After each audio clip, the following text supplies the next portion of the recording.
not seeing anything. This is bizarre.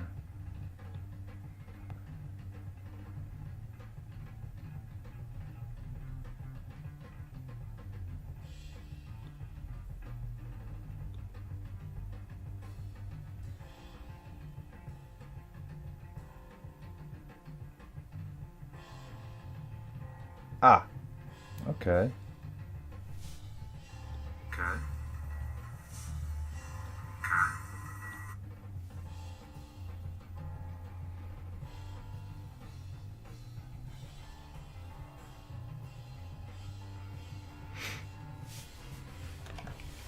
Seems to be working.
Let's see if it's working.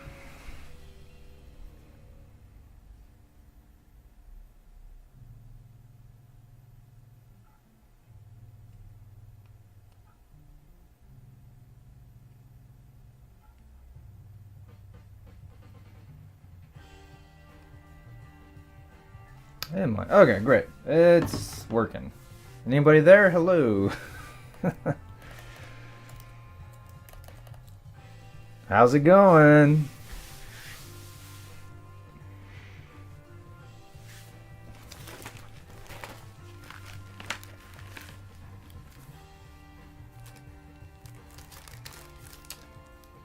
Anybody check out the latest EP from Bad Bad Not Good? That's kind of what inspired the record I'm listening to right now. Nice. Yeah, I'm curious what they're gonna do. I didn't. It didn't occur to me that they were releasing so many EPs all together. It makes me wonder if there's gonna be a compilation at some point. What's up, Charles?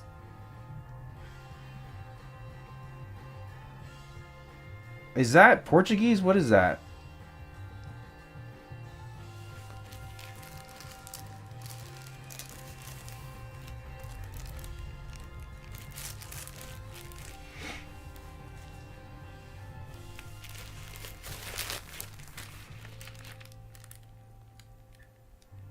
Eoin? Is that how you say your name?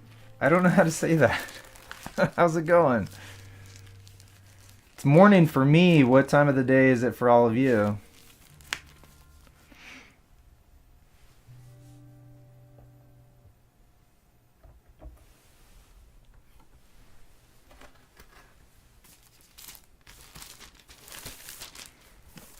Nice afternoon. Do you have any plans today? Oh.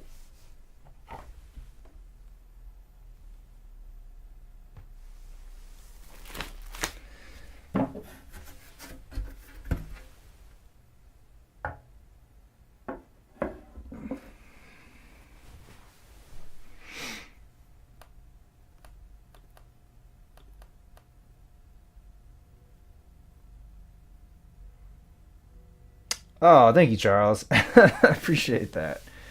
My buddy Josh will appreciate that. I'll let him know. He actually worked on the latest J-Lo movie. He actually designed a lot of the things that you see there on Atlas. Do I think the Smile Sessions sound like cartoon music? I think some of the songs, sure. Um, yeah, that's interesting. I hadn't quite thought of it in that context, but I feel like some of it borders on like advertising music. What's up, Marco? We should listen to the Smile Sessions after this. It's been a while since I listened to that record. I see it over there. Anybody have a favorite album of the year so far? I'm always looking for new stuff to listen to. Oh, I love Aphex Twin, man. It's funny though, when they were, I guess, getting super popular when I was in high school, I remember thinking they were very similar to, like, not similar to Chemical Brothers, but also, what was that band? I always confuse them with, I can't think of their name right now. Man. I think you'll probably find it. I always confuse them with the Prodigy, but since I've gone back and re-listened to them, I realized, oh no, totally different, and I really, really like a lot of the work. What's up, Will the Foxo? Sure, I tend to gravitate towards indie rock. I feel like these days, though, it's such like a nebulous term, though. I'm trying to think who. I don't even know what you would consider Ian. I don't know if Ian Sweet is considered indie rock, but I really like that album from 2023, Sucker. Been re-listening to that thanks to Spotify. Silent Hill soundtracks. I haven't actually listened to them much.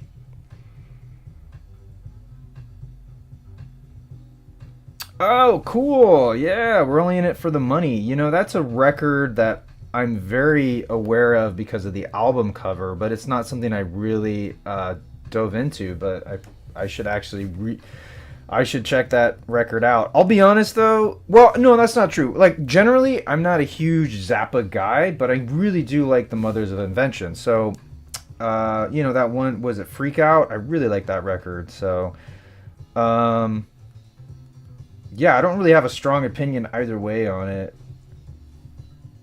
Only in it.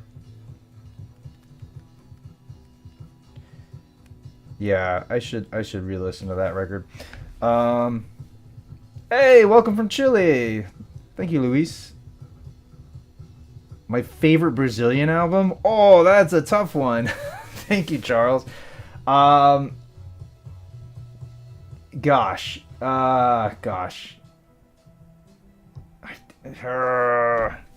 I really like Jorge Ben for his what it's called. I think it's just self-titled. Yeah, from 1969. I love that record. Oh yes, the new Mind Games Deluxe Edition. You're talking about the super Uber box thing. I think the packaging is super cool.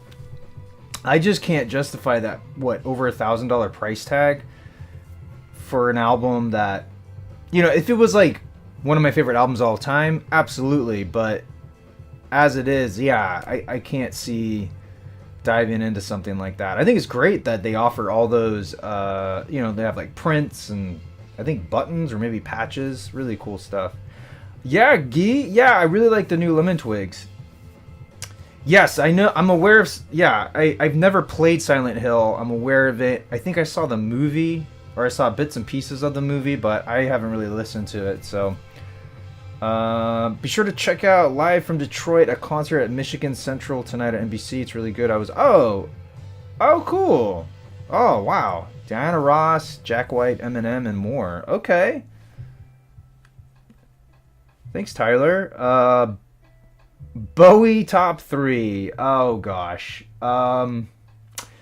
Black Star is up there, even though it's a hard record to listen to. Black Star, the Rise and Fall of Ziggy Stardust. What would be a third one? Oh, what is it? I think I don't know if it's called that actually. It's the one. It's the one from the '80s. Oh, was it Scary Monsters? Scary Monsters is really good, but also Let's Dance is another. I love that album too. Um, while we're on Lennon, what's my favorite? My stance on Double Fantasy. Ooh, I don't. I don't really have a. I should listen to it. Oh yeah, man. Of course. No worries. I was happy to voice your game. Thank you so much, man. Um, Best albums in Chilean history. Wait, did I miss your first thing? I'm sorry. What are some of your what do you think are some of the favorites? Yeah, the price is insane. Do you have a favorite folk rock album? Yours would be Van Morrison's Moondance. Great record, folk rock. You know, what the funny thing for me is like I don't often think in terms of genre when it comes to albums like that. I would literally have to go thumb through my thing, but like I guess for me it might be Pink Moon, Nick Drake, either that or Brighter Later. Chances of a Beatles anthology reissue next year.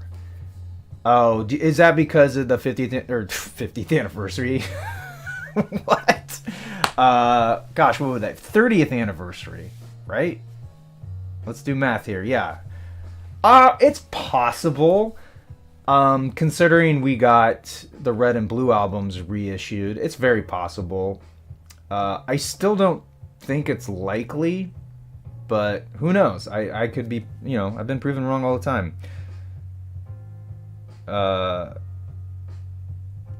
oh, thanks, Chronologic, man. I love My Chemical Romance. I loved them when they were, I was lucky. I felt like I got to see their rise in popularity, see them be sort of like this cultural movement. Uh, yeah, I really loved the look of their music videos and stuff. There's a new Johnny Cash album. I wasn't aware of this. Oh yeah, actually, Graham, I totally checked out the new Idols record. I got to see them live at the Palladium. My buddy brought me, and I was blown away. I actually like the record more now that I've seen them live. Like they put on an incredible show. I was just honestly, they wore me out. It was like 2 hours nonstop. Um, let's see, Cash album. What is this album all about? I had not heard of this. Um, New Johnny Cash album with never before heard tracks coming this summer. Really, that's cool. Um, best best three Neil Young albums. Oh gosh, I have a lot of Neil Young after the Gold Rush, definitely. Um, it's probably cheating, but Decades, is it Decades? I also really like Neil Young and Crazy Horse too. Um, my favorite rap album. I don't I don't even. Gosh, I don't know if I have one really. I don't know if it counts, but I really like the Fugees, the score. You need to hear Akabua. Oh man, I'm botching that. Oh yeah, Constructal from Chico. I love that record. But I will listen to that record you just recommended, Charles. Thank you very much.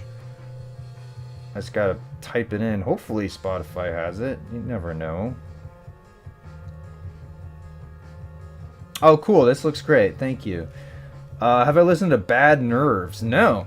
I'll check them out. Thank you. Bad Nerves. Thank you, Sloth. Oh, cool. We got to see them, Graham. That's awesome. Harvest. Yes, Harvest. That's what it was. Thank you. Favorite concert experience. I've actually, that Idol show was incredible. I just didn't love standing for that long. I was like standing there for almost 4 hours because the opener was Proto Martyr, which was awesome to see too. But yeah, that was kind of a long time to be on my feet, which is sad. I'm getting old. I really like JP Sax's. I got to see him. That was an incredible concert experience. But probably like number one is seeing Weird Al. That just, as a young kid, that just blew me away to see how like good he sounded. All the costume changes. It was just a highlight, and it was in a small venue too. Which is better, turntable with Bluetooth speaker or monitor? I'm not sure. A turntable with a monitor? What do you mean by that? What's up, ADEMK? How's it going, man? I'm cool. Speaking of Eminem, have you listened to the new single Houdini? I haven't yet. I need to listen to it. I've been actually, funny enough, I talked to the former CEO of Universal Music in Russia, and he was telling me he had to leak the Marshall Mathers LP because Universal, his bosses at Universal didn't want to try to push it. They wanted to push S Club 7 in Russia, but he took the song The Real Slim Shady and like gave it to radio stations in Russia, and like, I mean, the album blew up. Can you imagine that? They're trying to push S Club 7 in Russia. It's crazy. But no, I need to listen to it. Thank you for the reminder. I've just... oh, that's not what I wanted to do. Well, we'll figure it out. Here we go. Yeah, cool. Oh, yeah, Midnight Marauders. Absolutely. Tribe Called Quest. Yeah, that is incredible. I have not... Whoa. Sorry, I'm a little behind here, everybody. I'm getting a little distracted. Quadeca. Scrapyard. Oh, no. Okay, I'll check that out, too. Thank you. Jacob Collier. I really enjoy what he's been putting together. Have I checked out the Xavier O based net spend? What is the jerk sound? You gotta educate me, y'all. Bridget Calls Me Baby. Oh yeah, I got to see them. I really like Bridget Calls Me Baby. I saw them open for the last dinner party last year. Highway 61 or Blonde on Blonde? I have to go with Blonde on Blonde.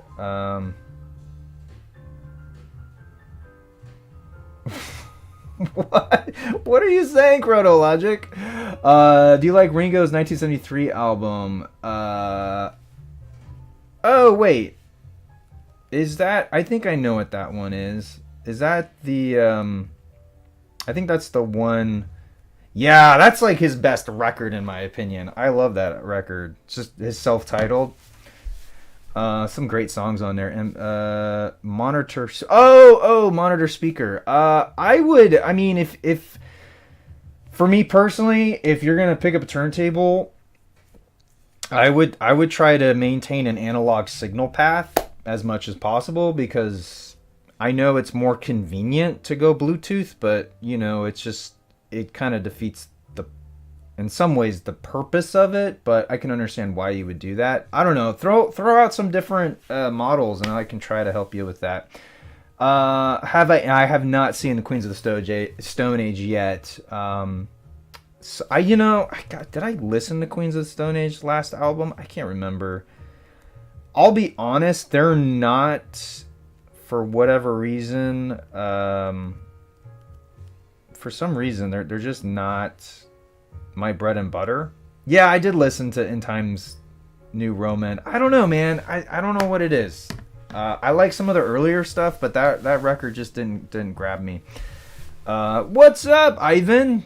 Have I heard the 60s group Mitch Ryder and the Detroit Reels? Yeah, of course, right? I just don't know what they've done.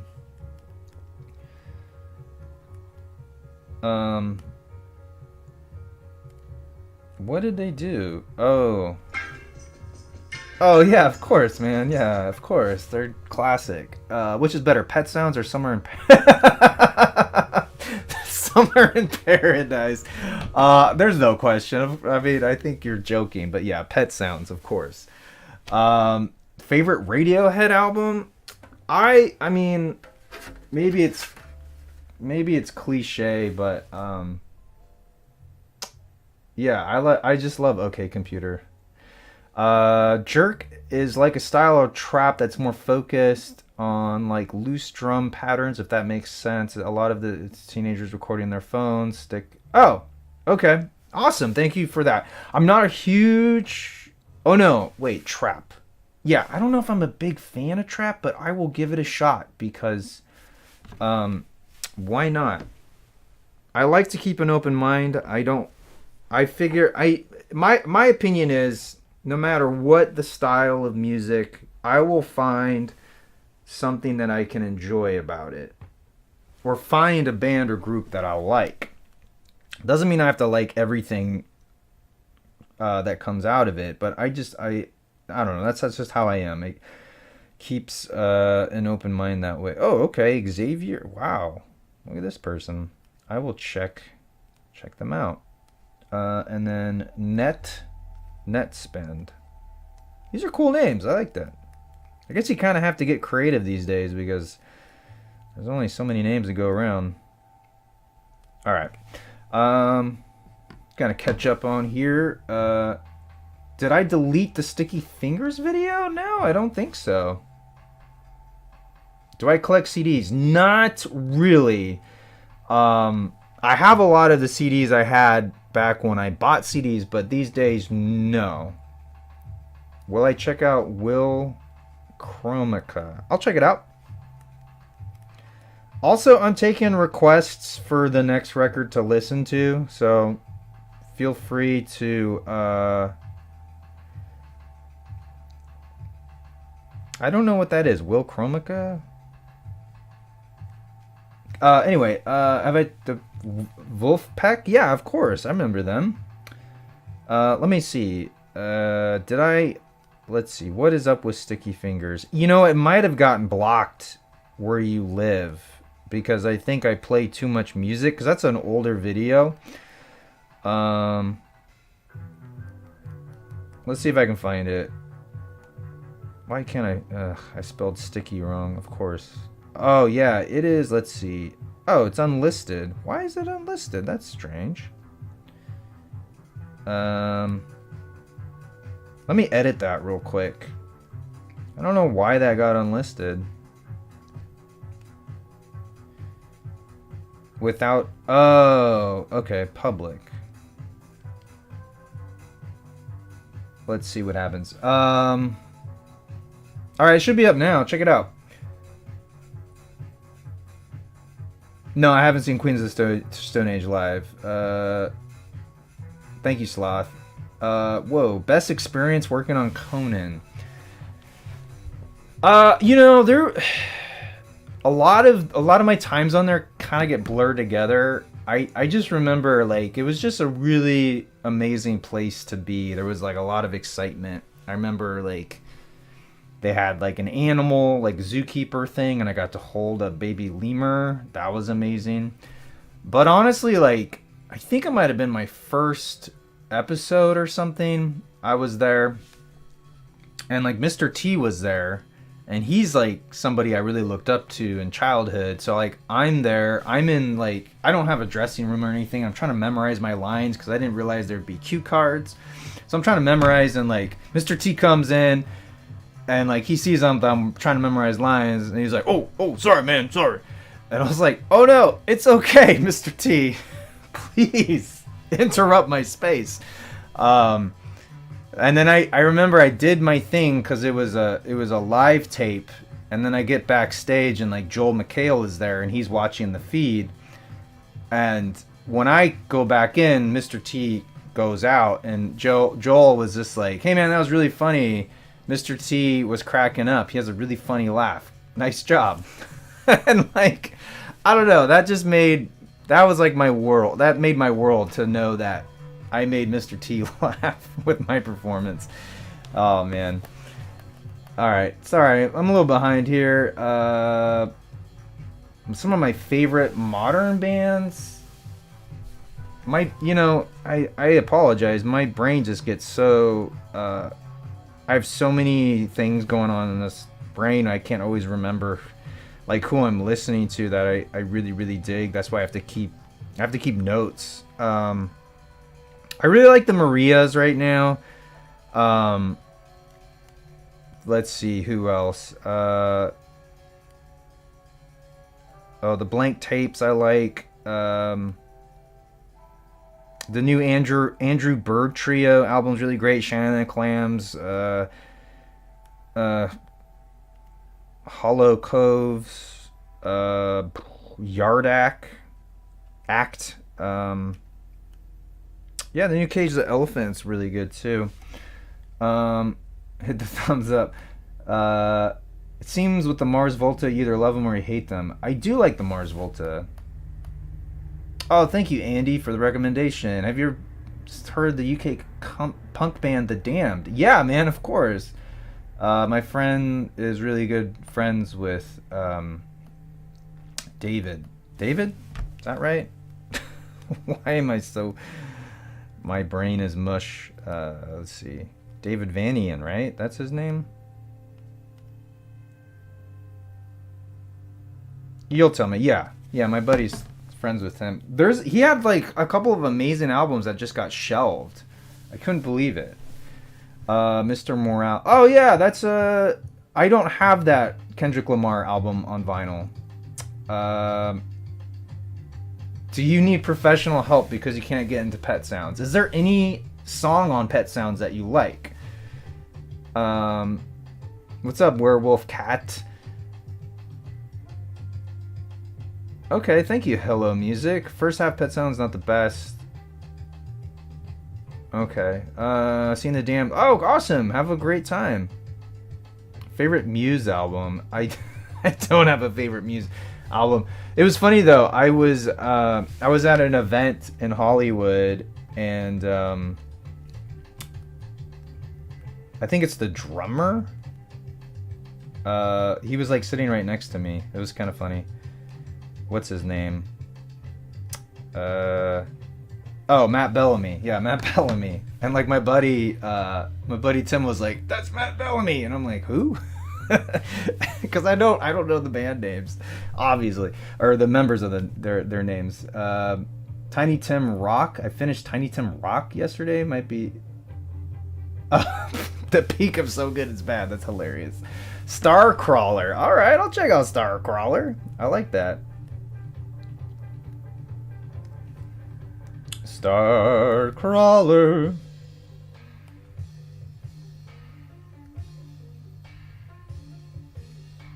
Yeah, also, if you haven't gotten into a copy of Blue Train, the complete masters on vinyl, you should. Very nice. Oh, sweet. Thank you, Haken. I appreciate that, man. Pleasant Valley Picker, California. I love your name, by the way. Is it okay to buy a compilation on vinyl if you don't want to buy? Oh yeah, man. That's like how I survived as a kid, as a teenager, is buying the best of. And honestly, I might get flack for this, but I feel like some bands were like singles bands and didn't necessarily make like incredible albums. Like sometimes like there's a lot of filler, and I don't think there's anything wrong with getting a compilation, especially if you're on limited space. Get a best of. I mean, and also it's a great introduction into an artist, and sometimes the best ofs have like unique singles on those albums. So like if you want to get everything on on vinyl, you kind of have to do it anyway.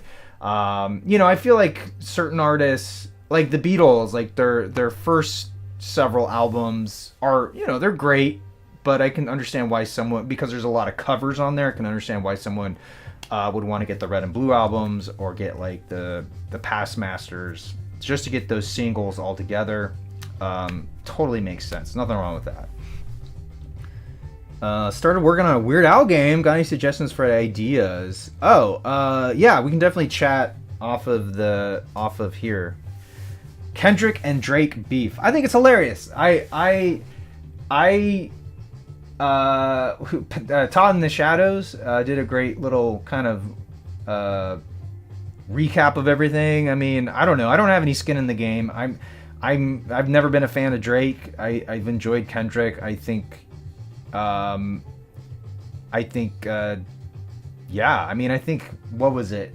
Hip hop was kind of hitting. It didn't have a great start of the year. I feel like, in terms of like, I don't know. I feel like this gave it some life, some energy in general. The Baseballs are a rockabilly band that take modern songs and make them sound like 50s rock. Oh, that's cool. I always dig that, man. Kind of a goofy name, if I'm honest, but are they not? I bet they're not American. That would be my guess. But I'll check them out, man. Thank you. Yeah, Kendrick did assassinate Drake. I mean, I consider Drake a pop artist. I just don't see him as like a serious rapper. Do I prefer Beatles stuff from 1965 onwards? Absolutely. But there are some bangers on those first couple albums, I have to say. What do I think of other formats other than records? Yeah, I grew up listening to cassettes and making copies on cassette, because that's like what our car had. It was either the radio or something on cassette. My opinion is it's all about enjoying music, and if you can't go see that artist live, listen to however you can. And, whether that be vinyl, CDs, cassettes, streaming, 8-track, whatever gets you to listen, I'm all for it. We could argue all day about quality and sonic fidelity.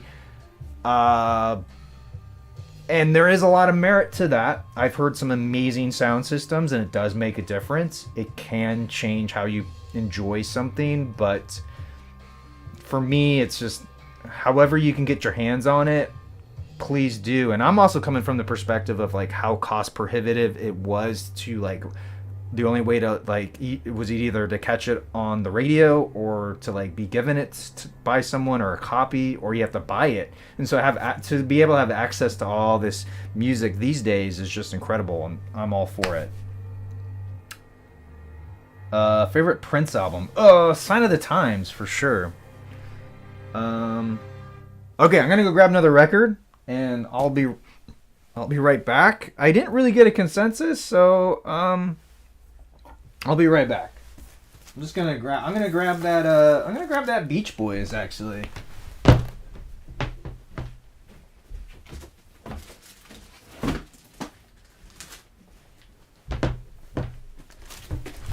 Okay.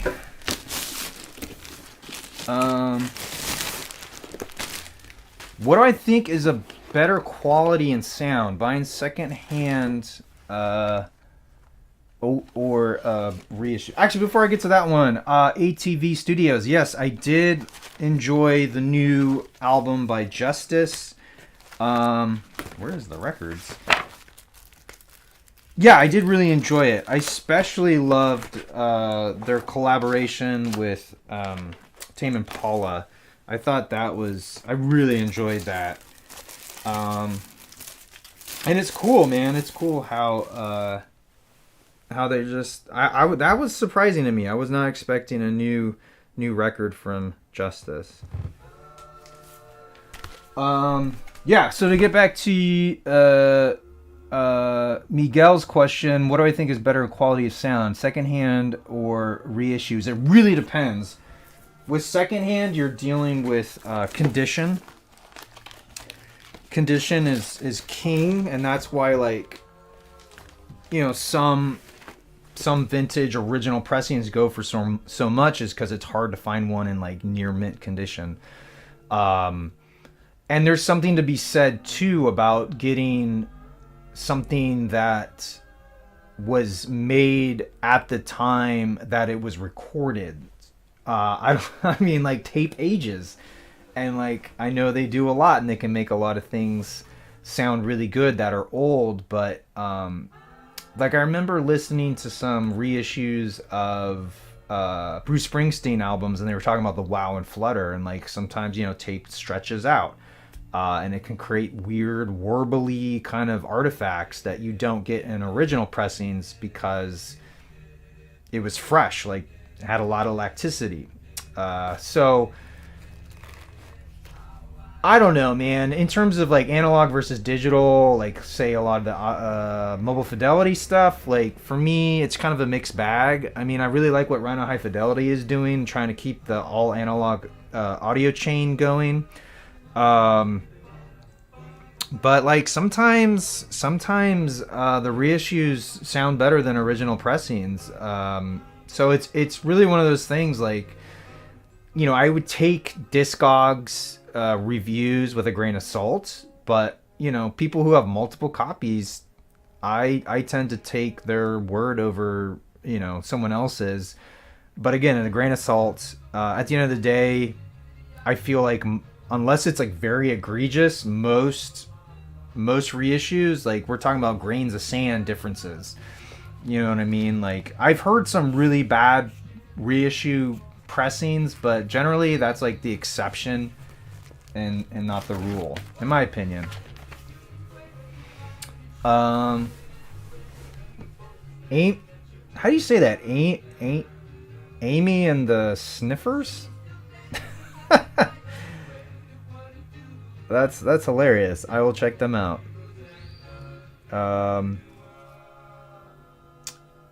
Let's see. I know somebody already said it, but Vampire Weekend's new album is their best. Oh yeah. I mean, I don't know if I called it their best, but I really enjoyed the new Vampire Weekend. Absolutely.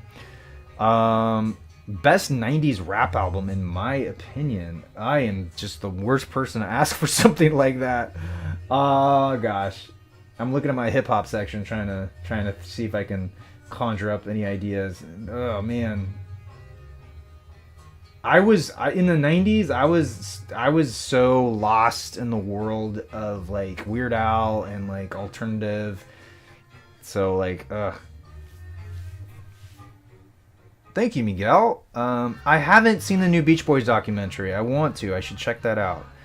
I feel like the Beatles before 65 felt more like a normal old 60s pop group. Like, yeah, they were good, but they weren't that different from... Absolutely, yeah. They were definitely... They had... You know, I think they were the best of the Liverpool sound, but you listen to Gary and the Pacemakers or... I'm blanking on this guy's name. He just released a new record. But, yeah, they're really not that different than a lot of the bands that came out of that scene. But, yeah, it was... They definitely had a lot in their tank. Have I heard the Day Limbs AI Smile mix? I have not. Any thoughts on Pixar soundtracks? You know, the only thing that really comes to mind other than the Toy Story theme is the opening song for Up. But honestly, I've been so out of the loop when it comes to Pixar. I haven't really paid attention to them as a thing. Full name. Okay, you say streaming service is good, but it's not like vinyl CDs. I want to buy like a PC for game with monitor, speaker, or headphone, and for the turntable a Marshall speaker. That's kind of cool. I like that. Have I heard of the Butter Tones? I don't know, man.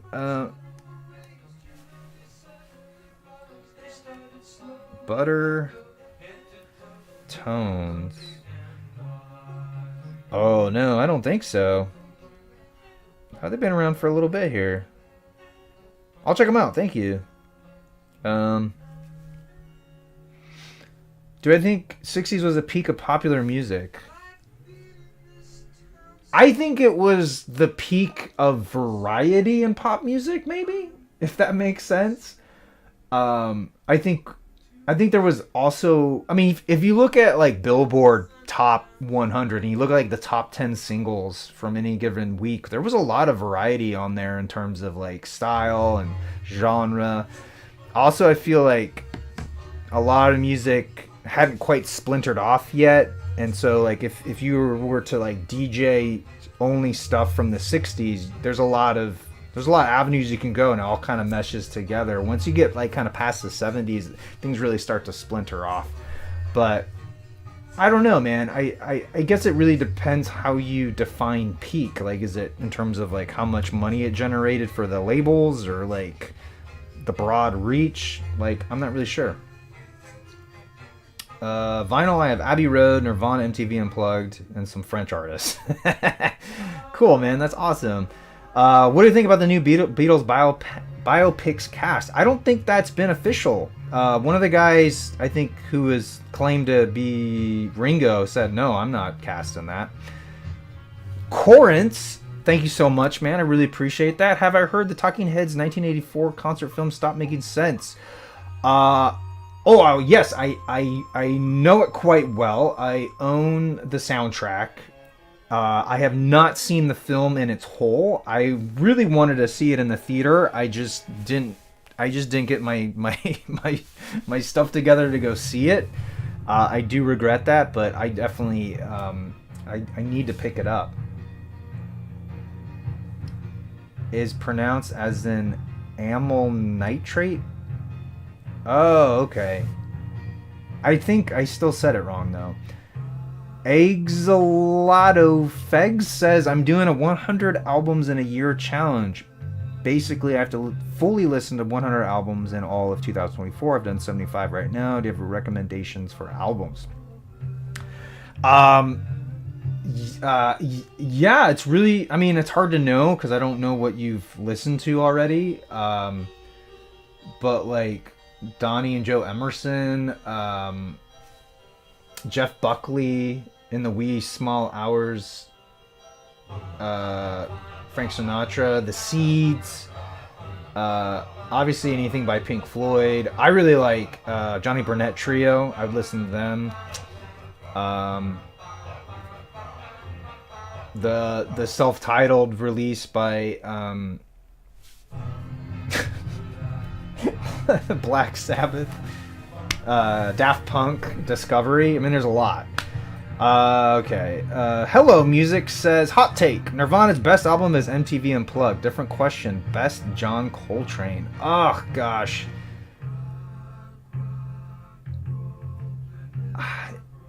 Is there a best John Coltrane? I don't know, man.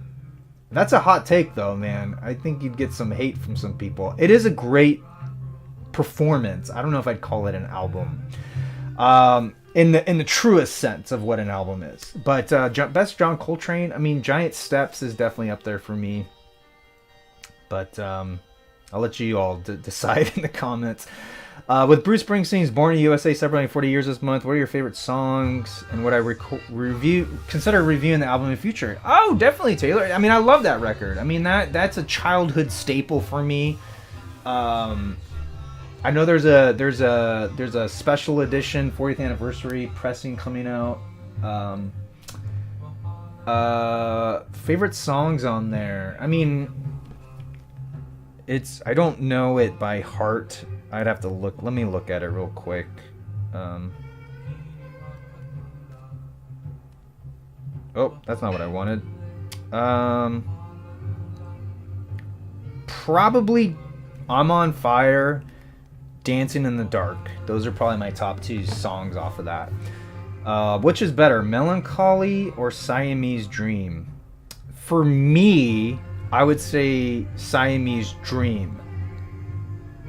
I remember at the time people were saying that Melancholy was a little bloated as a double CD. I don't know if I necessarily subscribe to that, but Siamese Dream is like so concise and like just so good to listen to. I really like Melancholy. I mean, I freaking grew up with that album, but there are moments it feels a little manic, which is not a terrible thing, but like it's just kind of going in like a couple different directions at once, whereas like Siamese Dream just feels so like well crafted. I saw Stop Making Sense in the second run theater. It's awesome on the big screen with theater sound. Highly recommend. Thank you, Pleasant Valley Picker. Do you know Thomas Oh, yeah. I think, let's see. I can never say his name.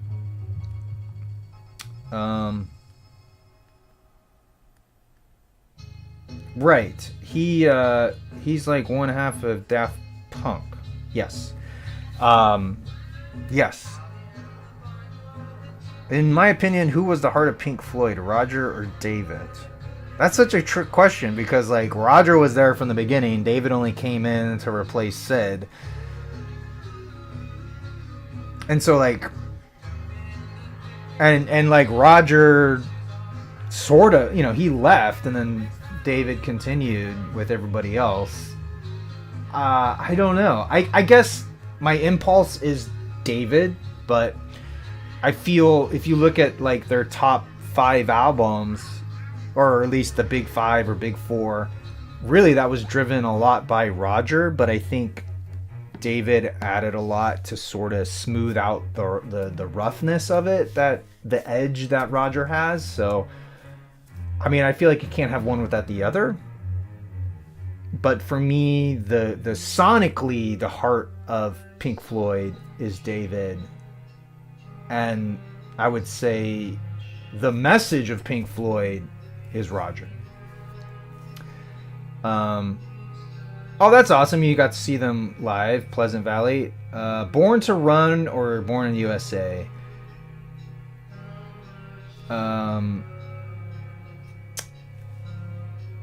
I'm gonna say Born. I mean, I love Born to Run, but I'm gonna say Born in the USA. But honestly, my favorite is Nebraska. The Rune Brothers. I don't know them.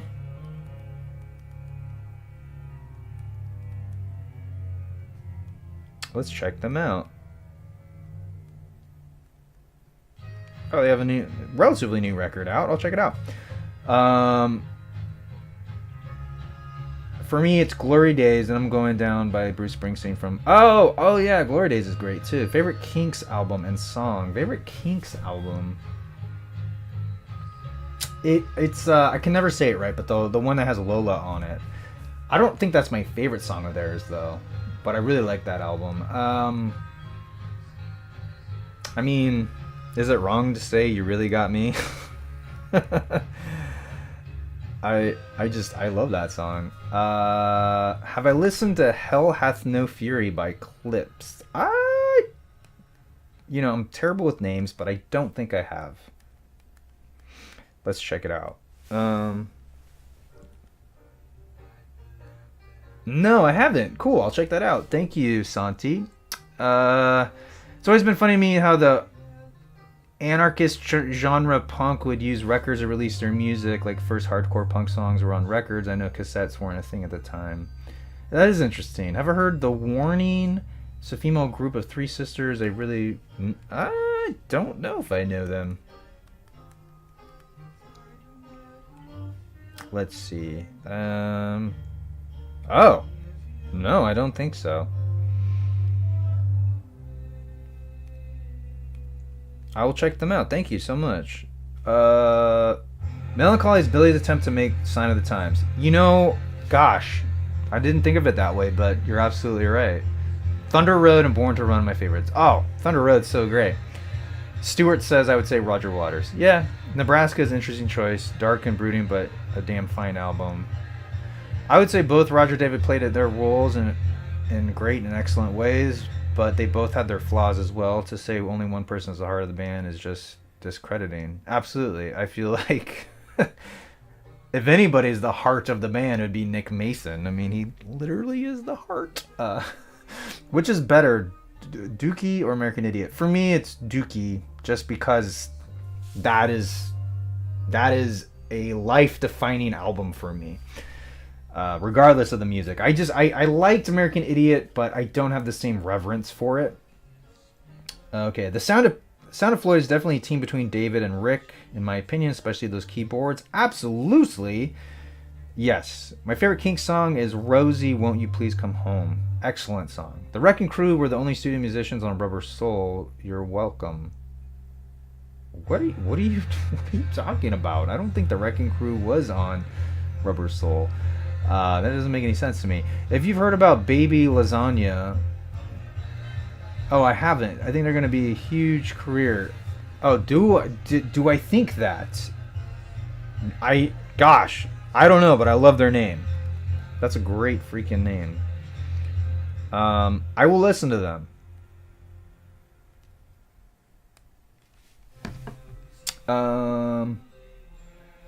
I'm also a person who thinks Roger is the least important because DV proves they can do it without him.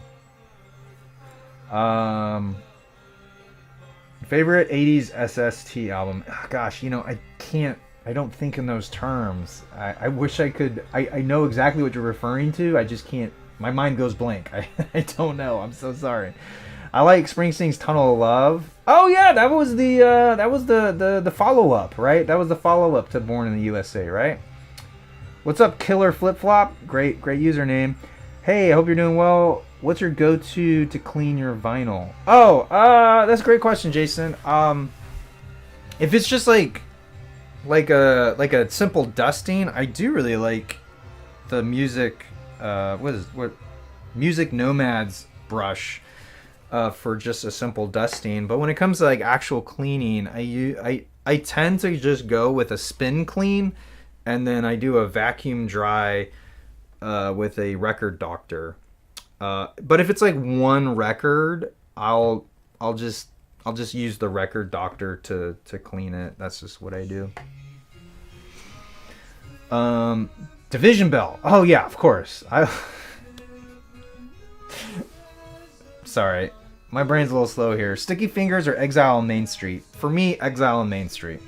I'm still shocked that David Bowie and Roger Waters both worked on the soundtrack for When the Wind Blows. Oh my gosh, I didn't ever think of it that way. What's up, Logan? Any thoughts on Live at Budokan 1978? Oh, that's a great album. Gosh, that might be, if not my favorite Cheap Trick album, it's definitely up there. It's a great record. Oh, okay, Miguel, nothing wrong with Sticky Fingers. Oh, you know what? Sticky Fingers does have White Horses, right? That's a phenomenal song. I forgot about that. I don't know, man.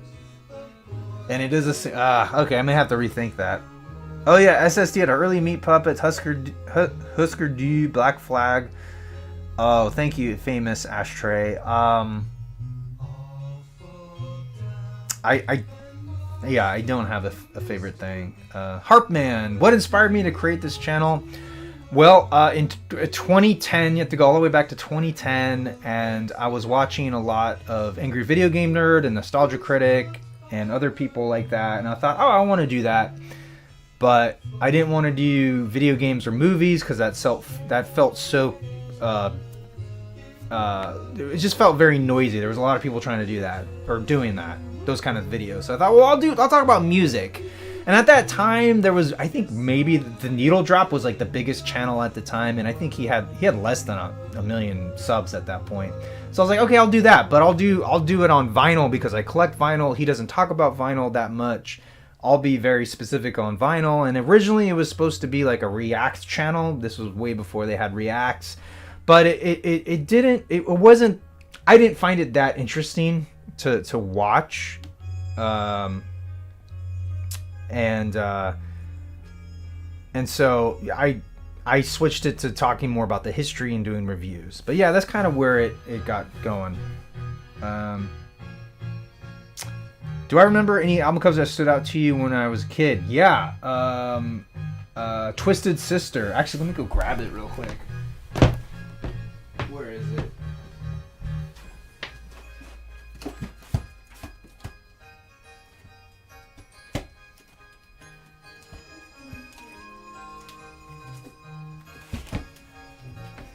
Alright, here it is. This record right here scared me as a kid. I was like 3 or 4. Oh my god, it's still kind of disturbing to me. But yeah, that really stood out to me. Yeah, that's what I got right now. What's up, Hey, Gatia. I can never say your name, I'm sorry. Would I ever do The Doors self-titled? Oh, like a review? Yeah, man. Revolver or Abbey Road? Gosh, I have to go with Abbey Road. I always thought Exile was a bit overrated. It's good, but not my favorite Stones.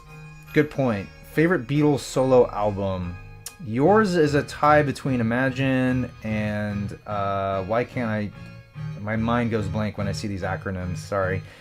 Oh, All Things Must Pass. Thank you. All Things Must Pass. Oh, All Things Must Pass is great. I love the first McCartney. I also really love McCartney 2. Heartman. I love that. What is that? A hippo? That's amazing. Thank you so much, man.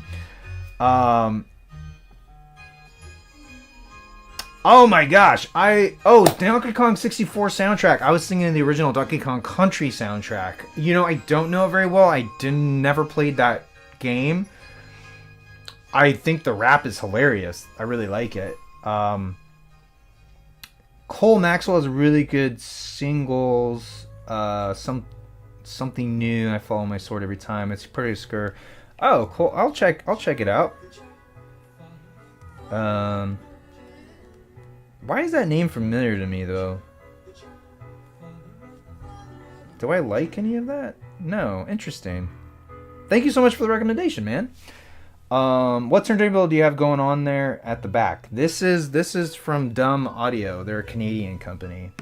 My last record player has been busted for a minute. Been looking for a decent quality one. Anything I should look for to avoid? Also trying to hook it up to an HDMI ARC, and that sounds like a hassle.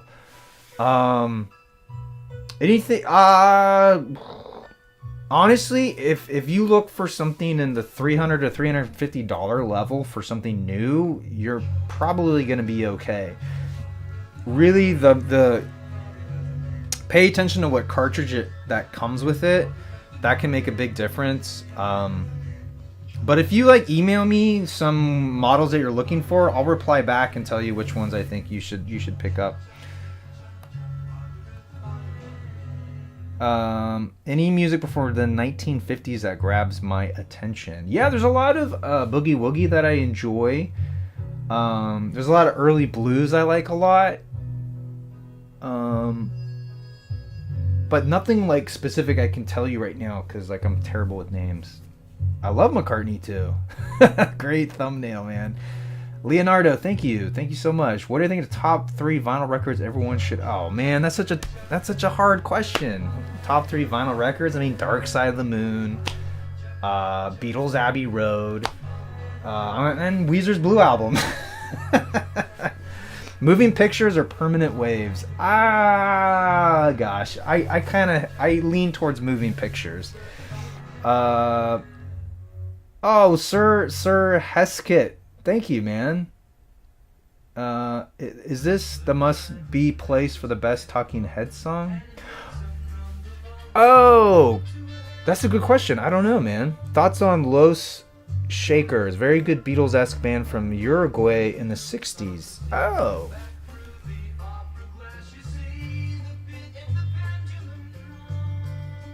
Why? I will check. I was not aware of them. That's awesome.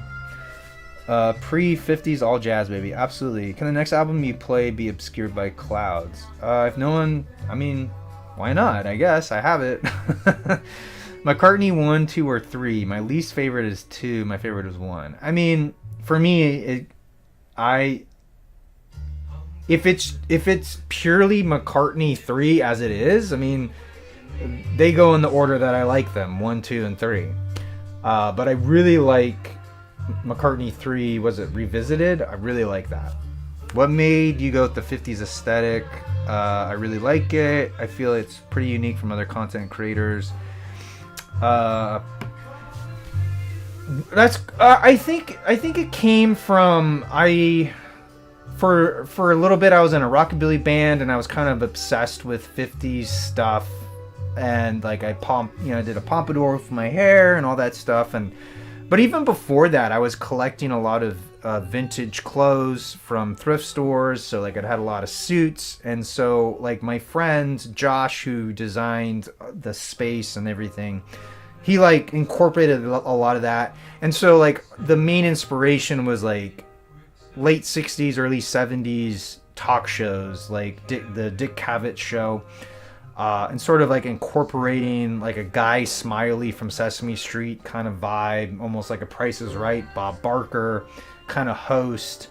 And so it just sort of like made sense. It also like pays tribute to what I consider is the height, the pinnacle of packaging design for vinyl, which was like the 70s.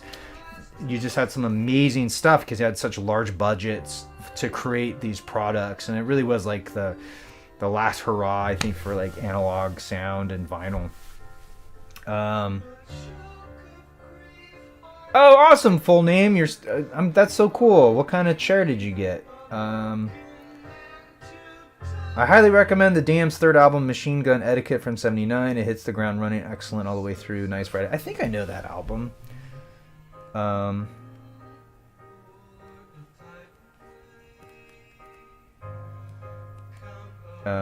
mean, I'm just looking it up.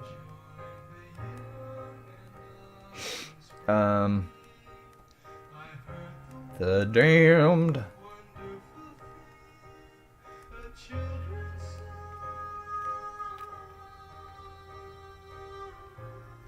Oh, you know what? I don't really know this album that well. I'll check it out. Thank you. Guys smile. Yeah. Good afternoon, Big Ben. Thor's Hammer is another good Beatlesque band from Iceland. Whoa. It's a great name.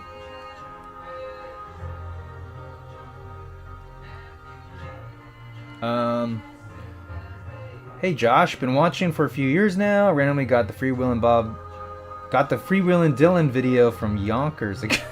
Fun to see you kept that aesthetic and kept growing. Oh, thanks, Josh. My favorite women jazz singer and album is Carmen MC Ria, Fine and Mellow, live in Birdland West. Wow. That sounds awesome. Fine and Mellow live.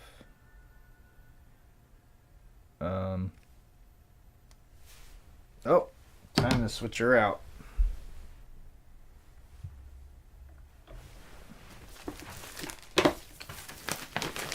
Side 3, here we come.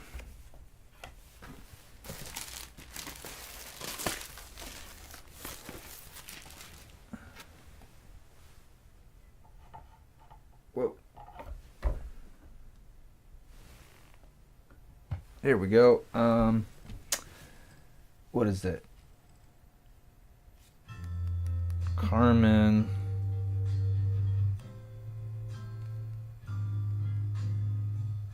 Huh. I don't know if that record is on here, but I'll check her out. Man Frowny. I want to buy one from IKEA. Oh! I'll check out this chair. That sounds cool. I love how IKEA just does not care about their naming. They're like, yeah, Americans can't pronounce it. Who cares? Oh, it's a nice chair. The turntable is Dumb Audio. DUM. What's my opinion on Baby or Rich Man not being in the Blue Album remix? Wait. Can you give me some more backstory on that? I'm not sure. Oh, Carmen McRia. Simon & Garfunkel. So much better on mono. Vinyl Bridge Over Troubled Water is a mono masterpiece. Do you rate it? Absolutely. I feel like that song in general is a little overplayed. Not their version of it, but that song in general. But I do really like theirs. If the Beatles didn't break up, how do you think the music landscape would have changed in the 70s and beyond? I don't know. I don't think it would have changed that much, to be honest. You listen to the solo output from each of the members, and like you can kind of get an idea of maybe how a Beatles album would have sounded. If anything, I feel like maybe Pink Floyd might have taken a little bit longer to get popular, or the Stones might have been a little overshadowed by like the next Beatles album, but like I don't really see it changing all that much. Sponge Tones from America are yet another great band in Beatles style. They had a couple of tracks on Children of Nuggets box. Huh. Oh yeah, this song sounds like a cartoon. sponge tones. That's hilarious. I'll check them out. Best ice cream flavor? I always tend to go with chocolate. Any tracks, be it singles, B-sides, demos, that have been stuck to vinyl CD that you wish had been remastered and more easy to find?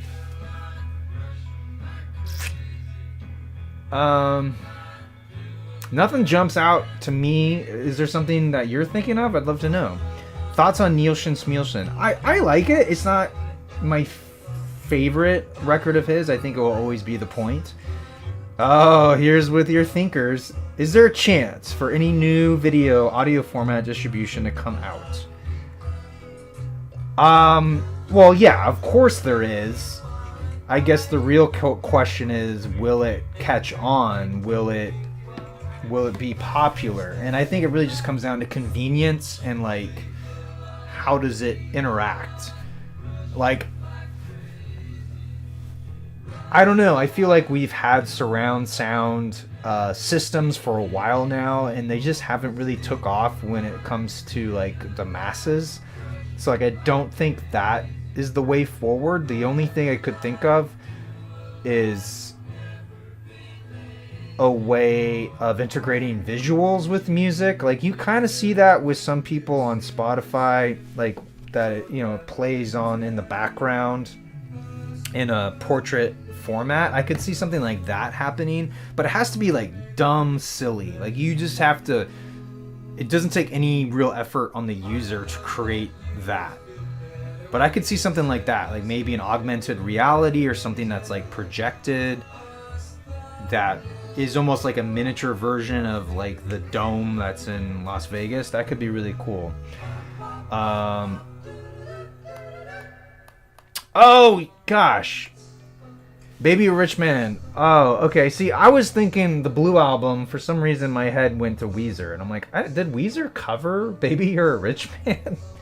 I don't know, man. I feel like the Red and Blue albums were such a misstep when it comes to Beatles stuff. It was really kind of disappointing to me.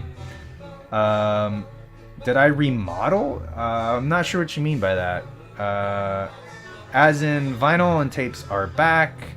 CDs never really left. VHS kept the collector's item, but in this grand digital age, you think about a chance for physical releases to be upgraded.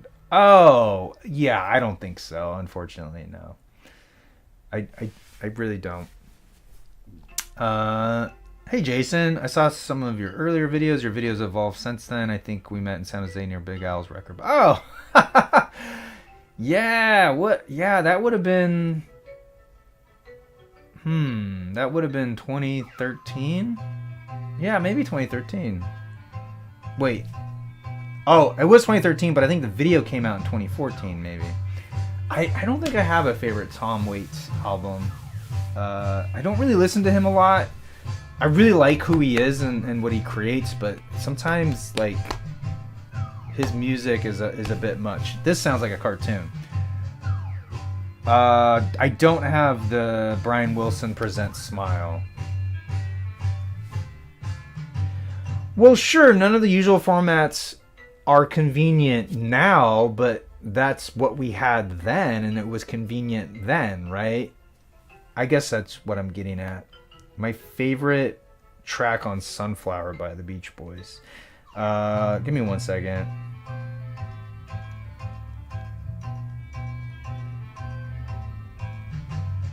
I need to share something.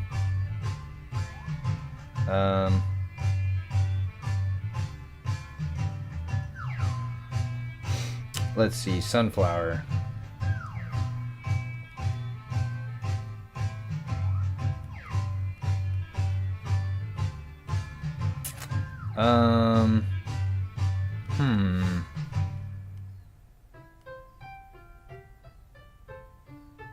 You know, I don't.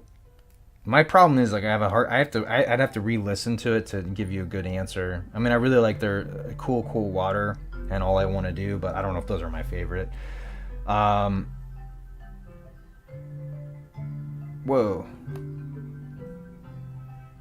So how does the theory relatively relate to the Beatles? no idea. I think the Beatles bowed out the right time. The 70s seemed to branch out in so many different sounds. It might have seemed less important. Abbey Road was a great way to... Yes, I agree. Who goes first, Paul or Ringo? Oh, I don't want to think about that. I don't want to think about that. I don't have any new drinks coming up. I've been having sort of like, not an existential crisis, but I've been sort of changing how I view my relationship to alcohol, and I've been getting more into mocktails, non-alcoholic cocktails. So I might come back with more of that, but for right now I'm kind of on hiatus when it comes to that. I think that Summer Days and Summer Nights is Pet Sounds, but with the original instruments. Oh. You know, I never thought of it that way. That's a great point. I was seeking out your video on Conan the Barbarian soundtrack and I didn't find it. Oh gosh, I don't know what happened. YouTube changed something, and a lot of these videos got hidden for some reason. I don't know why. Oh, I know why. Conan. Why I can't spell it right now. Why okay. Oh, it's unlisted.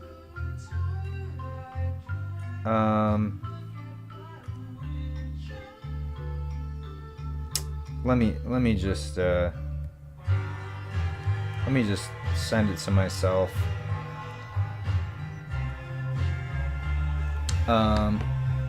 I really like the Kinks. I think Kinks are a phenomenal band, and I think they're kind of underrated.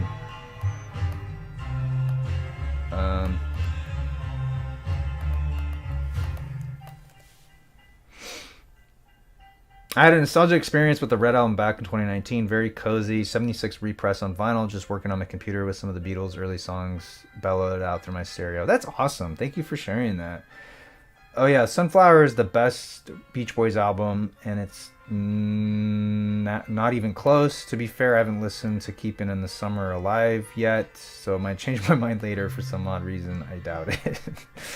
Keeping the Summer Alive is pretty terrible, but Beach Boys 85 is an underrated classic. Oh, I should revisit that. Hey, question. How do you feel about modern music compared to the oldies like Elvis and Buddy Holly songs? I mean, I like both. I don't know what to tell you. I have like a foot in the past and a foot in the present / future, so... I should play Donuts by Jay Dilla. Okay, we got Obscured by Clouds, and we have a vote for Donuts by Jay Dilla. Keep them coming. Keepin' has Going On, probably the best song on it. What do you think are some of the most underrated albums, in your opinion, that you've heard and not many have heard, or many of others appreciate as much as you do? I don't know, man. That's such a difficult question because nothing really immediately stands out to me. Because like sometimes I forget, because I'm in this world where like music is all around me, and like a lot of my friends are really into music, so like I don't know what the perception is of like what an everyday person might consider underrated or not have heard before. But I don't know, if you haven't heard Say Shishi, that's a great record. In the Wee Small Hours of the Morning.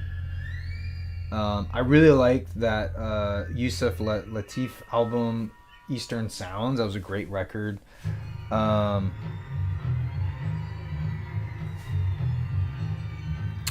thank you. I love Arctic Monkeys, man. They're so great. I love how they're always changing the sound. Any thoughts on the sort of fake 70s comeback of visual aesthetics? Old filmmaking, a comeback in music production like the throwback dry, chunky drum sound. Oh, that's a great description. I don't know, man. It's gonna happen. I feel like it does sometimes feel like a feedback loop, like we're kind of like stuck in regurgitating things of the past versus trying to create something new. But I don't know, sometimes when you're in the middle of it, it's hard to really see what like the actual style is of the decade that we're living in the moment. Like, I remember living through the 90s, like, there was a big resurgence of 70s stuff, but, like, put through, like, a neon-colored lens. Like, you see that with, like, the Scooby-Doo movies or, like, the Very Brady sequel movies, like, all that kind of stuff. Even a lot of the music. What are we listening to? It feels like we're in a funhouse. But, yeah, if you could give some examples of what you're referring to. I unironically like McCartney, too. I don't think it's his... I think it's really interesting and different. I don't think it's like his best work, but I enjoy it. I like Buddy Holly's songs too. Alzo's self-titled. Okay, we got Donut. Okay, seems like Donuts is... Well, I don't know. It seems like a tie right now between the two. I'm going to check out this... I'm going to save this Alzo for... Okay. Okay. Yeah, there is a fire. What is my opinion on buying bootlegs of albums that never got a vinyl release? I'm not opposed to it. I mean, I have a copy of the Grey album. I love that. Yeah, I don't think there's anything wrong with it. Especially for like stuff that's like super obscure or rare or expensive. I know like some people, it's like hard to find a copy of Blonde. Why can't I think of the artist's name? I don't know why, but you know, Blonde's heavily bootlegged, and that just seems so silly. Like, you have the ability to make more copies and make more money. Why don't you release that? But whatever. I do. I used to watch South Park a lot. I haven't in a long time. Oh, that's awesome. New Jay? I don't know how to say your name. I'm sorry. Favorite... Wait. Why isn't this... Favorite Pringles flavor. Yes! Sour cream and onion. I love that. Do I know 6'2" Rodriguez? I feel like I do. Oh, yeah. Yeah. Of course.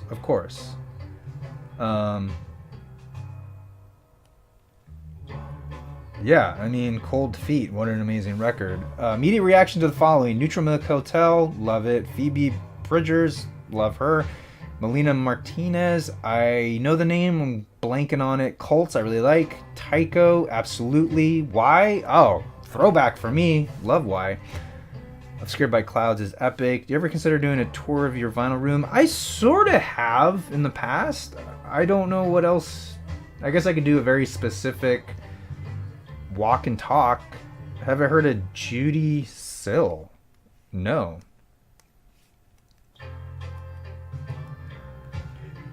I will check her out. Ever listen to The Fall? Yeah, I'm pretty sure. Wait, The Fall? Oh, I'm thinking The Call. The Fall. Yeah, Bill is Dead. I really like that song. But I'll have to listen to it again. Frank Ocean, thank you. Why? I don't know why I couldn't think of his name. The Final Cut. Oh, that's a hard listen for me. I don't. Oh, sorry. I gotta turn this up a little bit. I enjoy the Monkees. I enjoy They Might Be Giants. I don't love them. I feel like each decade has a pretty distinct sound. You can pretty quickly tell if a song's from the 80s versus 60s. 2010s versus the 90s. You think there's a distinct sound for the 2020s yet? I don't know yet. Wrong artist, Sugar Man. Oh.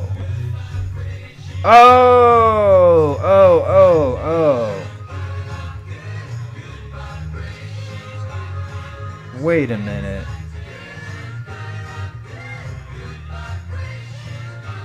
Wait, the album is called Cold Feet, no?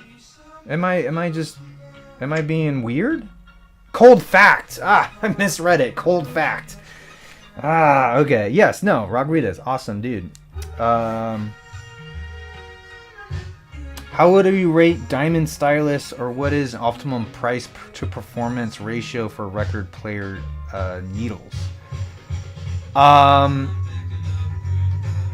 mean, Audio-Technica's AT95N or whatever it's called, that's a pretty good one. I really like the Otophone 2M line. You know, I think where it starts to get diminishing returns is like when your cartridge stylus costs more than the turntable. I love the Zombies. Do I have Wings Over America? I don't think I do anymore. I think I used to own it. You know, I like Sparks, but for some reason they haven't resonated with me that much. I don't know why. Let's see. Wings Over America. No, I don't have that one. I got the... Santi says I got a 2023 restock of Blonde. I do have a bootleg of Graduation and Life of Pablo. I want to get a bootleg of Reasonable Doubt by Jay-Z. Yeah, isn't it strange like that stuff is just not available? Check out our MHAOL. They just got signed to merge. I'm so confused by that. The distinct sound for the 2020s is repeating a phrase 3 times, each time more intense, with a callback to something earlier in the song. I like that. That's very, very specific.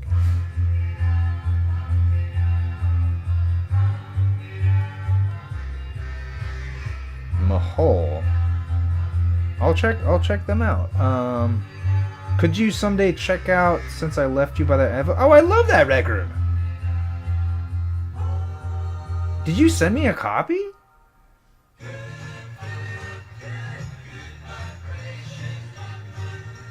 I don't think I have a copy of that. No. You sent me a copy of it? Yeah, I don't have a copy of that. The 2020s are pretty diverse, but the popular stuff has been more the same and less important as time's gone on. Luckily, indie stuff has never really been better. I agree with that. Any recommendation for vinyl? Last one I got was Please Please Me. I mean, a lot of what we've been talking about are really great to pick up. You know, the Cars debut is awesome. Oh no! Did we skip? Oh, must have just jumped. Since I Left You, or Introducing. I really like Introducing. Oh, now we're skipping.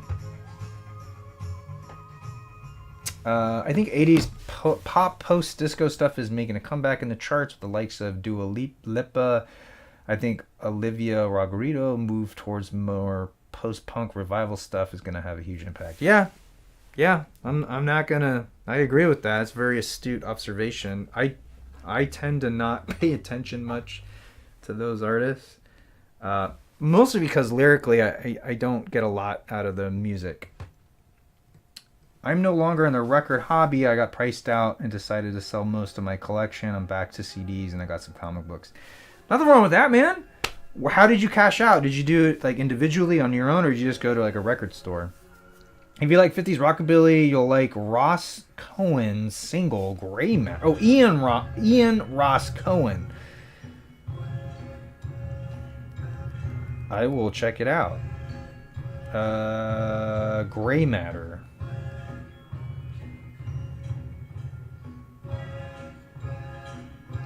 Why can't I find that? Oh, there we go. Gray Matter. Thank you. Oh my gosh, I feel like I looked like that guy at one point. What do you think of the name The Beach Boys? I've always disliked it. Yeah, I don't think they liked it either, but it's better than the Pendletons. I mean... Also, the Beach Men sounds kind of funny, but, I mean, oh well. There's a lot of kind of funny names like that. Check out Charles Leclerc and Sophie Parmont Dreamers. It's on my list. Okay.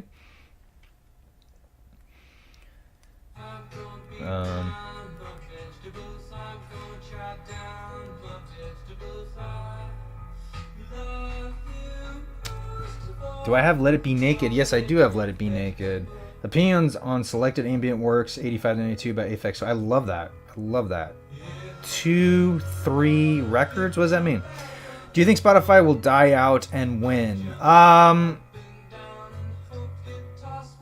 Yeah, it's a great question. I don't know. They keep making bonehead things. I'm about to, I feel like wanting to switch out. Are there bonus tracks for Smile sessions?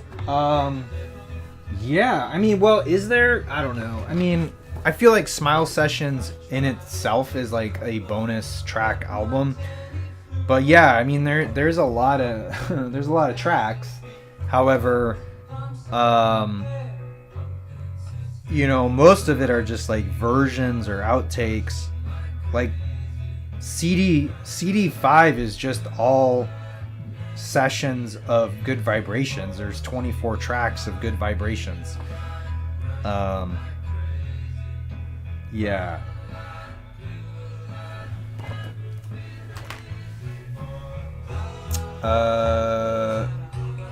I feel like the 2010s were really went for the 80s sound with the synths, and the 80s inspiration has gone in a whole new direction in comparison to how it did in the 90s. Yeah.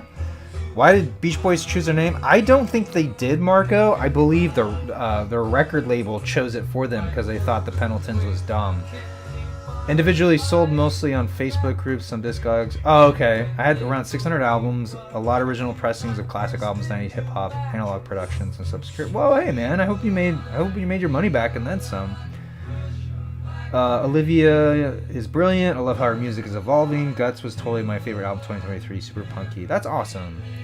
On Vegetables by the Beach Boys, Paul McCartney has a very important role, eating celery. Slim Shady LP, Marshall Mathers LP, or Eminem Show. I will MMLP for me. Would you rather have the anniversary treatment for Rubber Soul or Magical Mystery Tour? I would rather have it for Magical Mystery Tour. Beach Boys didn't choose a name, the record company did, yeah. Do you follow any lost song searches like the most mysterious on the... well, I casually follow it. I like what Wang is doing. But I don't really have a lot writing on it, I guess.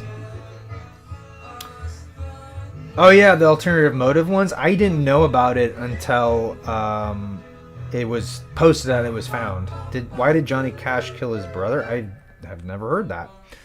Do you have George Harrison's Cloud 9? I'm pretty sure I do. Do I follow Paulo Graham on YouTube? Yeah, I do. I pop in every once in a while.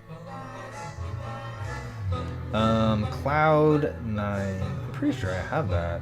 Oh yeah, I have that. That's a ridiculous cover. Have you ever listened to Masayoshi Takanaka? I'm terrible pronouncing.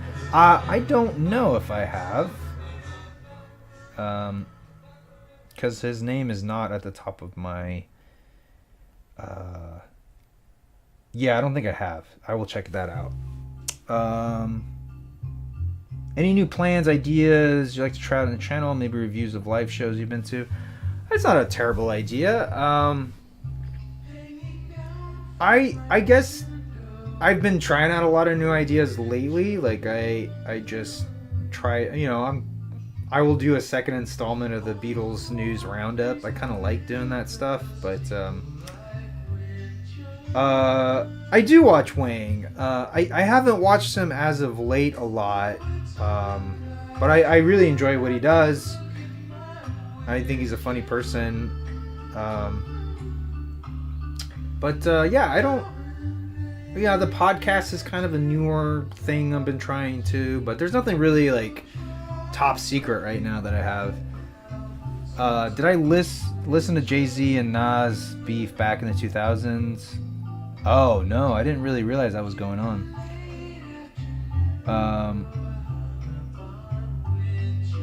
Oh, that's interesting. The US Beatles albums are on Apple Music.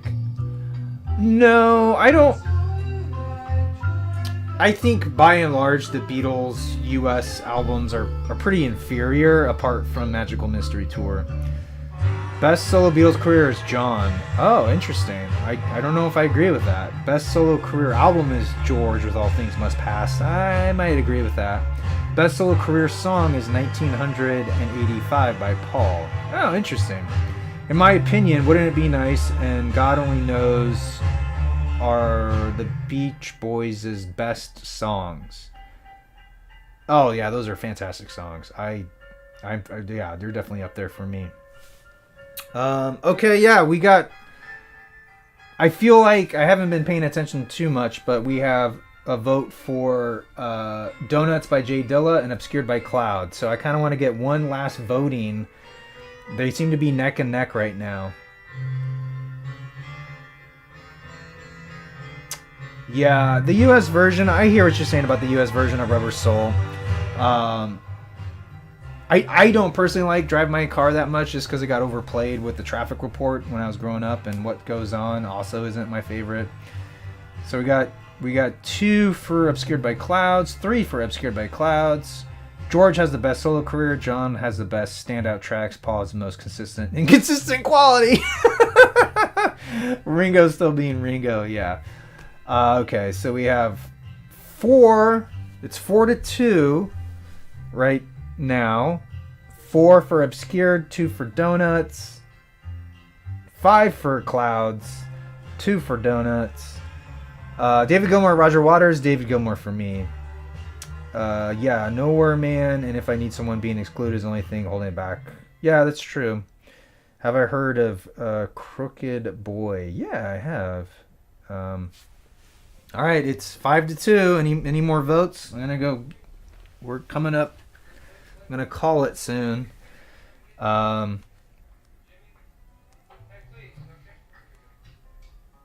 Let's see. Crooked Boy.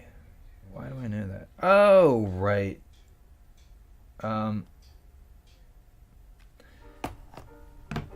Actually, I haven't listened to Crooked Boy, so I will listen to that.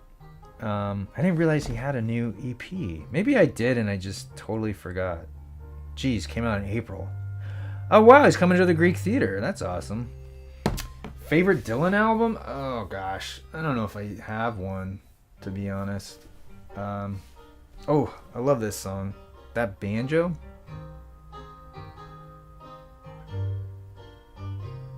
So good. It's 5-2 right now. In the lead is Pink Floyd.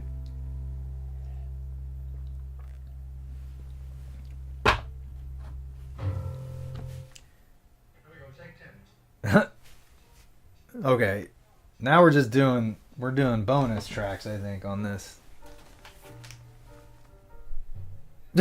Or outtakes, I guess. You Won't See Me. What is that?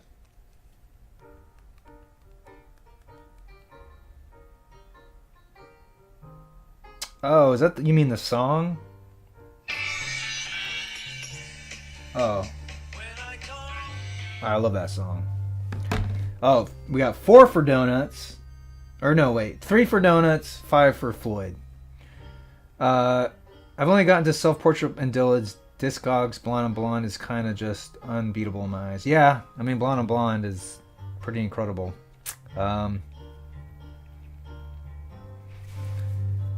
Okay, I think unless anyone else has a vote, I'm going to call it for Pink Floyd. Because we're starting to get into the weeds here on this Smile Sessions, and I kind of want to switch it out. Any last votes? All right, it's 5-4. Wait, did you already vote? I can't remember. No. Okay, 5-4 in favor of Floyd. Anybody else? Anybody else? Anybody else? All right, I'm calling it in favor of Floyd. I'll be right back.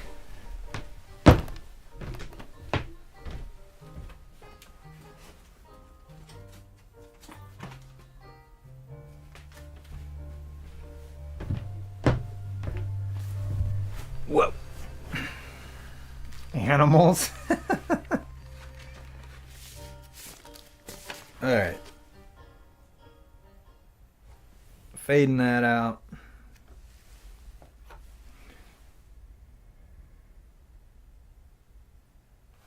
Surf's Up. That's a great song.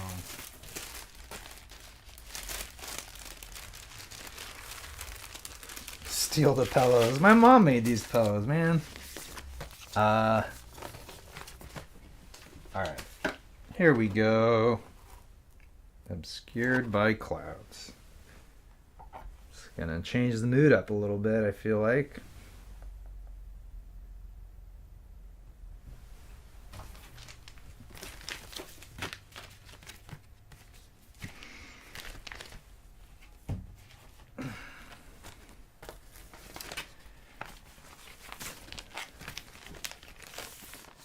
I don't have the infamous by Mobb Deep.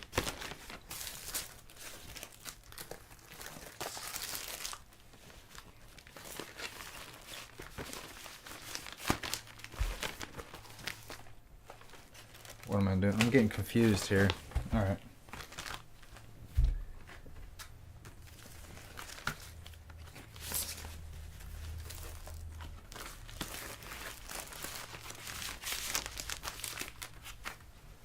Oh, it's a little quiet.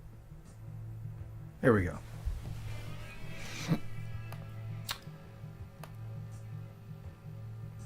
How long have we been going here? Oh, an hour and a half. All right.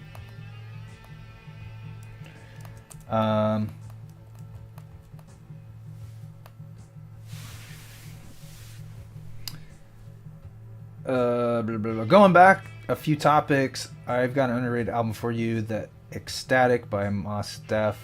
The beats are exquisite. I only know one other person, my friend Grip, that knows about it. Most people don't. Oh, cool.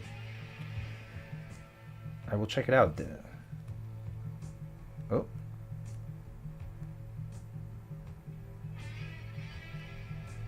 I can't spell today.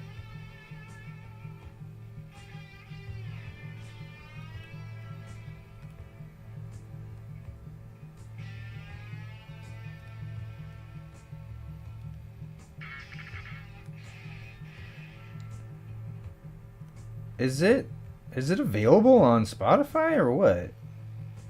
I'm confused. Or is it a... I don't really know what that is. Have I listened to 2016 mix? I don't think I have. What would you do if your family was attacked by skeleton archers? I would cast a spell of protection. Oh yeah, I hope you do put wood paneling in your home one day, man. It does warm things up. Hey Ivan, yeah, I'm okay. I'm doing all right. Yeah, it's it's been a year and a half, almost 2 years now. A lot of change, a lot of soul searching.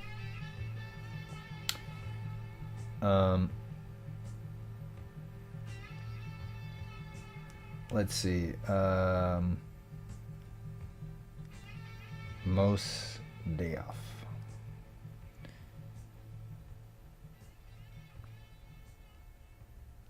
Is the best Beatles outro Tomorrow Never Knows or A Day in a Life? Ah, gosh. I mean, I have a soft spot for Tomorrow Never Knows, but A Day in a Life is just epic. I don't think that Ecstatic's on Spotify. It'd probably be best to do it on YouTube playlists or purchase them. Oh, okay. All right. Thank you.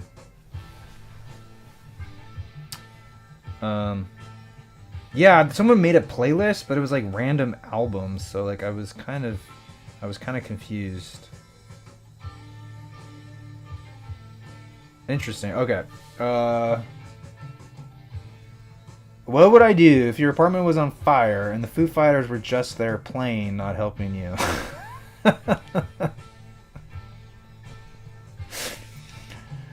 I'd probably like have a moment, look Dave in the eyes, and kind of give him like a dude, and then grab as much important things that I need, and then call the fire department. Oh, thank you, Pauletta Beam. I appreciate that, man. Do you have black on both sides? No, I don't have anything by Mos Def. I don't think I do. I might have something that he guested on, but no. I do not. Mathematics is one of the greatest hip hop songs ever. It's on Black on both sides. The beat is crazy. Lyrics are top notch. There's a consistent number theme from one to... Oh, cool. I do like Fish and Chips. Yeah.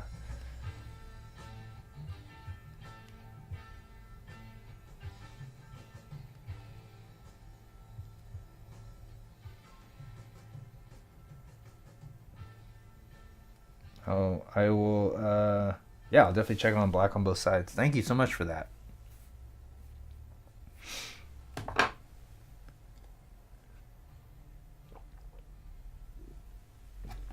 Man, this is kind of a... This is definitely when they were, let's see, remastered. Oh, maybe this is the... Oh, you know what? This is the 2016 mix. Of course. We're listening to it right now. I was thinking it was like something special, like the Animals mix. But I think it's just like a bare bones remix. Huh. Yeah, I totally forgot. I guess it's not that much different in my eyes.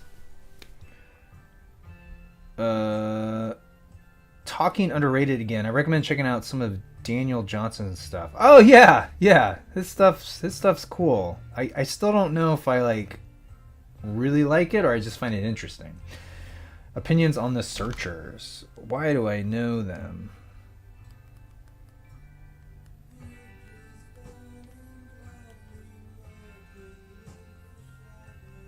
Oh gosh, I don't really have...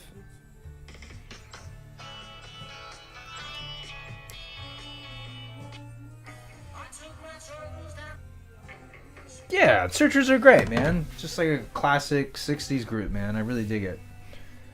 I don't know. My mind doesn't think of like hot takes, I guess. Yeah. Worst post-Beatle album? Man, I feel like Ringo's cover album where he does like country songs or something, that's pretty bad. Do you check out other YouTube channels that upload obscure albums? There's a lot of great music out there that doesn't get talked about. I only had one. Yeah, you know, I don't... I will if I'm looking up a specific thing and I can't find it, but like it's not something that I subscribe to a lot. I also don't love YouTube as a way of listening to music, only because I don't have YouTube Premium or whatever it's called. I missed someone's here. Watched Banshee. I don't know Banshee. Do I? I don't think I've seen that show.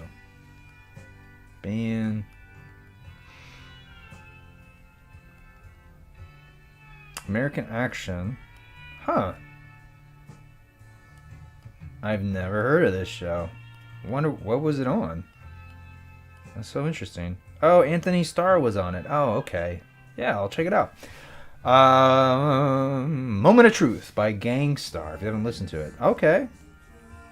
I'm always impressed with your recommendations, everybody. Thank you so much. Moment of Truth. Oh, yeah. I don't think I've heard of it. Oh, hey. Cool, cool. Thank you. Mountain Goats. The Mountain Goats. I thought asking what do I think about the animal Mountain Goats. Yeah, I like the Mountain Goats. I'm not really sure. What did I like? Bleed Out, I enjoyed. But like they're a band that like I don't immediately hear anything when I hear their name. I know them. Did I ever listen to Nightwish? I believe I did. Nightwish. Oh, wait.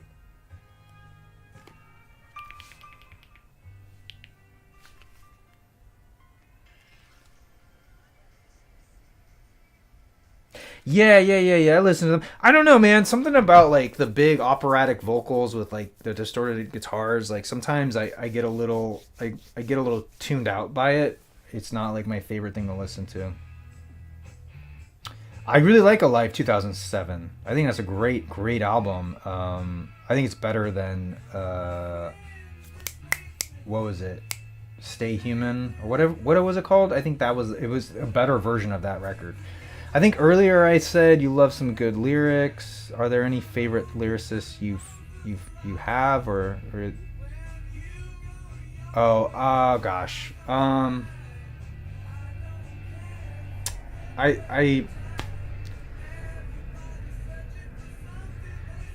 I don't have any like favorite lyricists at the moment that jump out at my head right now. I mean, if you brought up some people, probably, but I'll be honest though, like lyrics always come secondary to music to me. So Paul's Worst, Press to Play, George's Worth, Dark Horse, John's Worth, Rock and Roll. Yeah, it's pretty bad. We got nothing but perfect.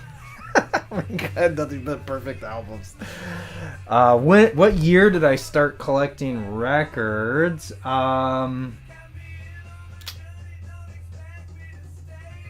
Gosh, I want to say it was 1994. I was 12. Yeah, I think it was 94. Have you heard any Yoko Ono albums? I sure haven't. Not anything beyond the Plastic Ono Band. I haven't listened to the new Black Crowes. I'll be honest though, I don't love the Black Crowes. Check out Mecca and the Soul Brothers by Pete Rock and CL Smooth. Favorite pizza place? Oh gosh. I don't think I have a favorite place. There was a hole in the wall in right on the New Jersey border of in New Hope, Pennsylvania, that had amazing pizza, but I don't remember the name of it. I'll check out the Black Crowes though. I'll give them a shot. Yeah, I never liked that Hard to Handle song. It just drove me nuts. Hear me now.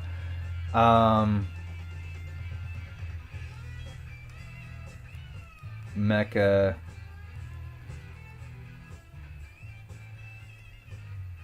Alright, I'll check that out.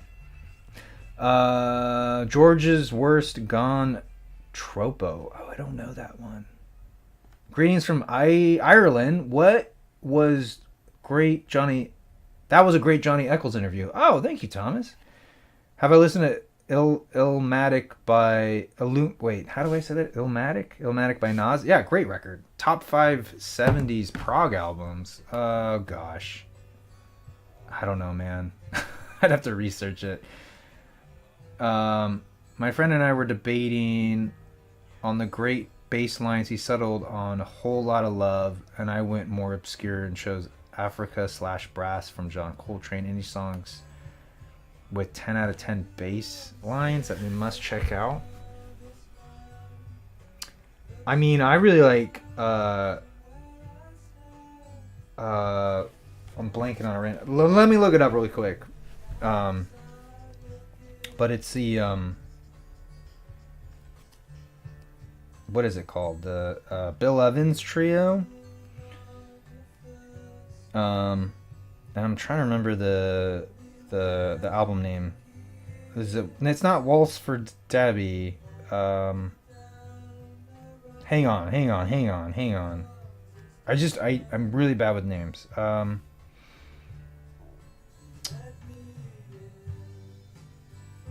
Yeah, Sunday at the Village Vanguard with Scott Lafario. I mean, anything that Scott Lafario is on, I would recommend checking out. The guy was a phenomenal bassist. But, oh yeah, Waltz for Debbie. Yeah, he was on that record. Definitely check out Waltz for Debbie or Sunday at the Village Vanguard.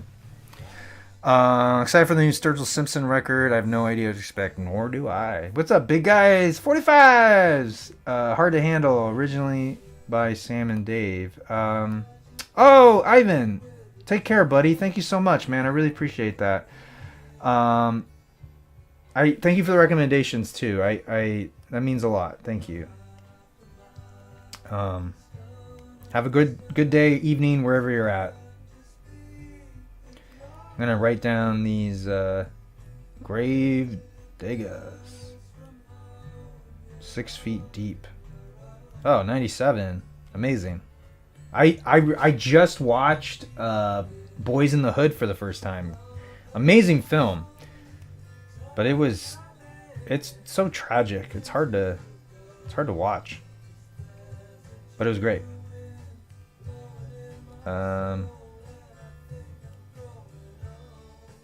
Thank you so much.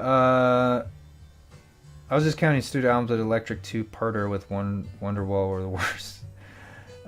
Could you do a review of Green Day's Insomniac and Green Day's Nimrod? I'll consider it, sure.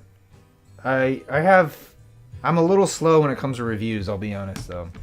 If you're going Black Crows, you have to go with Southern Harmony and the musical companion Amorica and 3 Snakes and 1 Charm. Okay, Josh, thank you, man.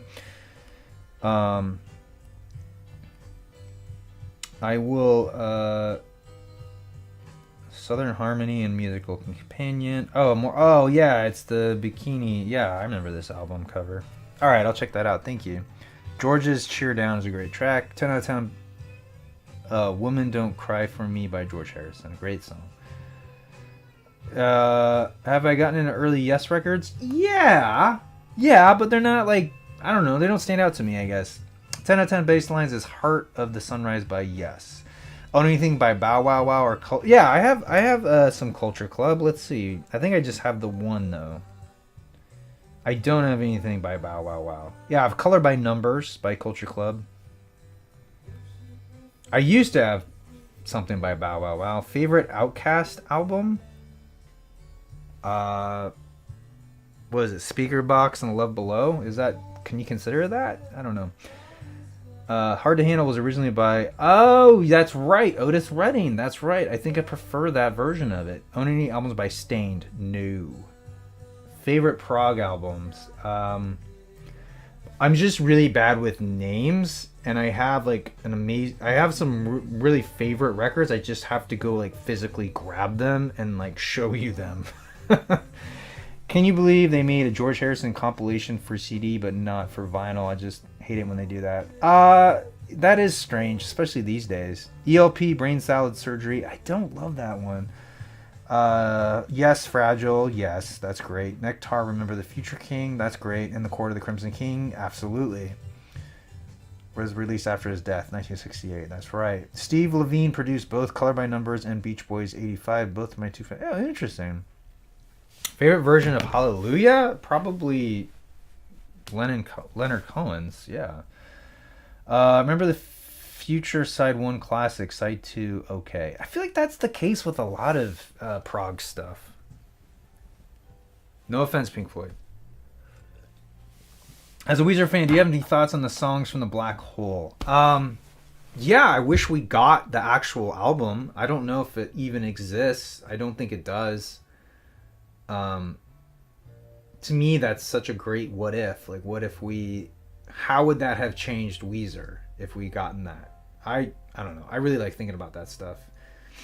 But I do like a lot of the music that came from that project. But at this point, it feels like a Smile Session release. Like, I feel like if Rivers was to try to go back to it, it just wouldn't be the same as had they completed it back then. Yes, Pinkerton is amazing. I do love it. Focus had some great stuff too. Unknown Hinson. Yeah. I mean, I apart from the dude himself, I did enjoy. There was a stint where I got into his stuff, but I don't own any of his stuff. Oh, that's awesome, Santi. You checked out Court of the Crimson King because of my video. Man, that video that I made. Ooh, I don't know. I mean, I can't be too hard on myself, but I probably would have done a little different now. Ever heard of Yutaka Yokokura? No. Love Light. Oh, maybe I've heard of that song. I'm gonna look. Love Light. That's a great song title.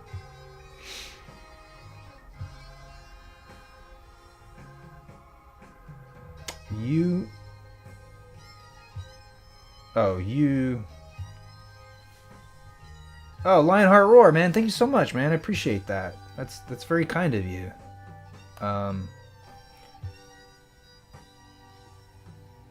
Why can I not find this? Am I spelling his name wrong? Yutaka.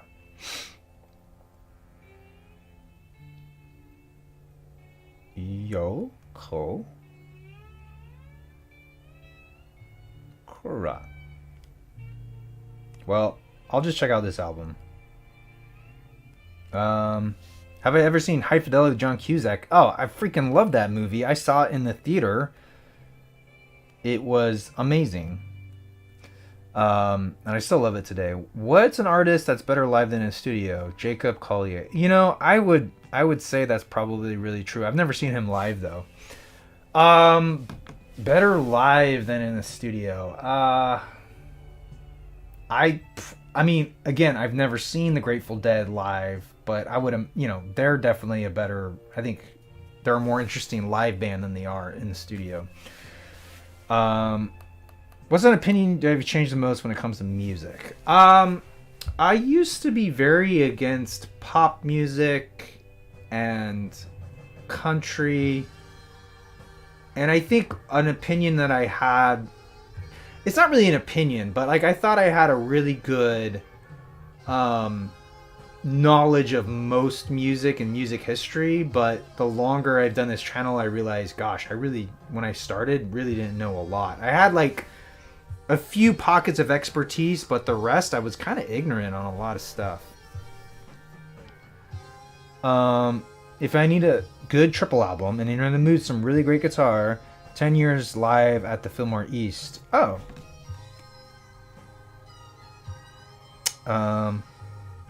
10 Years.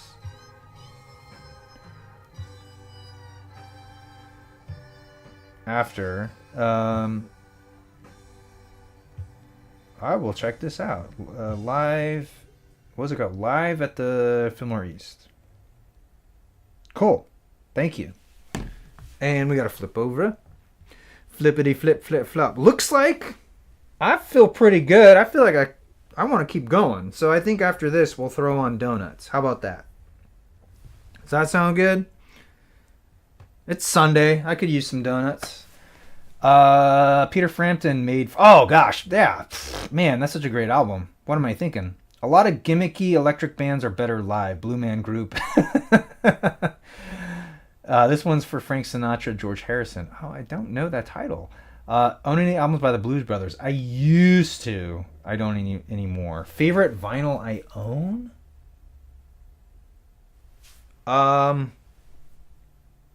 Real quick, my first answer would be Blue Album by Weezer, just because that's such an important album to me. But I really like my Ren and Stimpy kitty litter filled record as a vinyl collectible. Live Aid or Woodstock? Ah, gosh. Well, considering that Sha Na Na played Woodstock, I would say as a whole, I might edge towards Live Aid because of there were some amazing bands at Woodstock, but then there was like, I'm not sure about that in hindsight. Speaking of live albums, why have live albums fallen out of favor since the 70s? A good chunk of them were some artists' best release. I think it's just like the changing, I think it has more to do with economics and like the way people consume music. I think releasing a live album was a great way to hold people over until your next release. And so, and also like, I feel like not everybody's a great live act, or, you know what I've noticed too, and nothing against this, but a lot of times, especially with like pop musicians, they sing to like karaoke of their own music. And like maybe they have one live element like drums or a guitar, but that's it. So like a live album of that wouldn't be that interesting. But that's usually on like the smaller scale for people. But I think it's just more. That's a great question though. And I wonder if it's like people how they listen to it or how they perceive live is like poorer quality than in studio. That's a really interesting question. Best Pink Floyd album cover. I would say, I mean, most iconic, Dark Side of the Moon. But for me, I really like Wish You Were Here. The guy like shaking hands with fire. Like, to me, that just always stood out to me as a kid. Like, what is this? This looks amazing. Like, the wall was interesting, but it was very blank. But yeah, Wish You Were Here. That's... Animals is cool, but Wish You Were Here, man. All right, Logan, take care, buddy.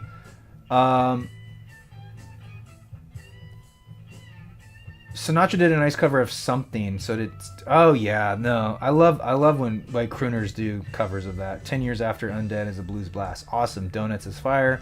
Don't Cry just hits different. Frank Zappa, Mother's Invention is better live to me. Their improvised solos were fantastic. So many live... Oh!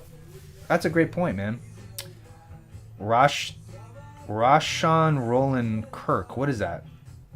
I have the Ren and Stimpy CD. That's amazing, Lionheart. Train and Bird. What is that? All right. Blue Album is my favorite album of all. Your video on it is how I found you. Oh, no way. I remember watching your Vinyl Me Please videos on Pinkerton, senior in high school. Wow, that's so cool, man.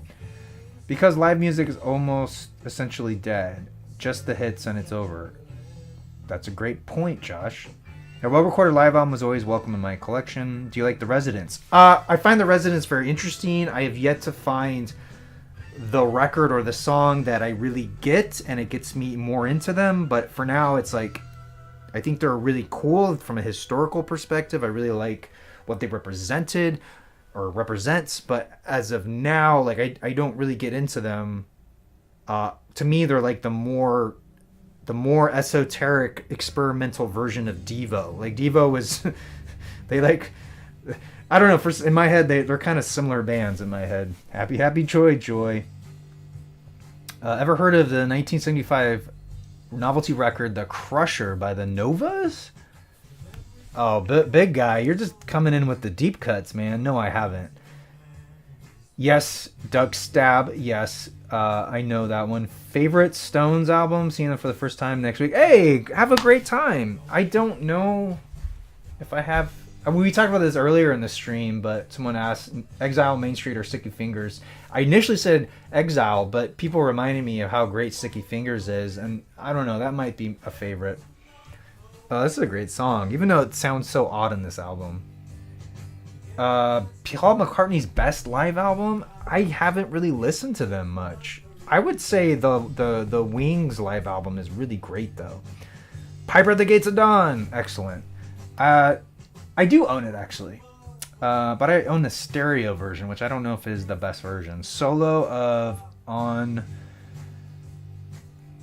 the Turning Away from Momentary Lapse of Reason is fantastic. Yes. Yeah, Josh, I know. I don't know everything. I don't know everything. I mean, that's part of why, I started doing this channel. Okay. What should I check out of Rashawn? I see live in Paris. I will check that out. I wonder if he's been on something I've heard, though. I wonder if he was he must have been on some albums that I've listened to. I see he's played. Anyway, you can educate me. I like I like Madvillain, yeah. Favorite Tame Impala album? I really like Currents. I don't know if that's lame.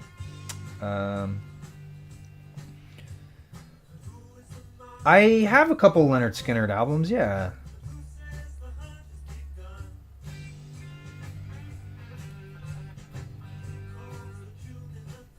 Have I heard Marty Robbins' Gunfighter Ballads? Oh, I love that album. I have it. I have the original copy. Here's a cool instrumental track from 1960. Brontosaurus Stomp. Okay. Oh, thanks, Harkan. I'd like to give you recommendations, but you've been getting flooded with a lot of good ones already. Yeah, no, absolutely. But hey, feel free to email me anytime, man. Or message me on Instagram, whatever works. Jimi Hendrix has a ton of absolutely incredible live albums. Do you like his... I love Hendrix, man. I feel like because he improvised so much, each live album is his own experience. I would agree with that. Any good psych rock Rex? Psychedelic rock. I don't know. All the stuff that's coming to mind are like garage rock bands. I mean, I don't know. I wouldn't call them psych rock, but Odyssey by the Zombies is amazing. I guess it's in psychedelic rock. I don't know. I don't know what I consider them. Do you have a favorite live venue in LA? I just went to the Peppermint Club the other night. That is a really cool spot. Very small, very intimate. The Troubadour, I just don't love the layout of it. It feels oddly spaced. I would say the Wiltern usually has incredible sound. Yeah, that kind of stands out to me. I don't know if there's any other... I mean, the Greek, I like the Greek theater over the Hollywood Bowl. It's just kind of a similar experience, but the Hollywood Bowl, I don't know. It's just, you get kind of, it's so big. Favorite Jefferson Airplane album? Oh, man. Surrealistic Pillow, I think. Is there any musician or band that didn't age well that I don't want to listen to anymore? Maybe Sugar Ray for me. I used to really like Sugar Ray, but I don't know, man.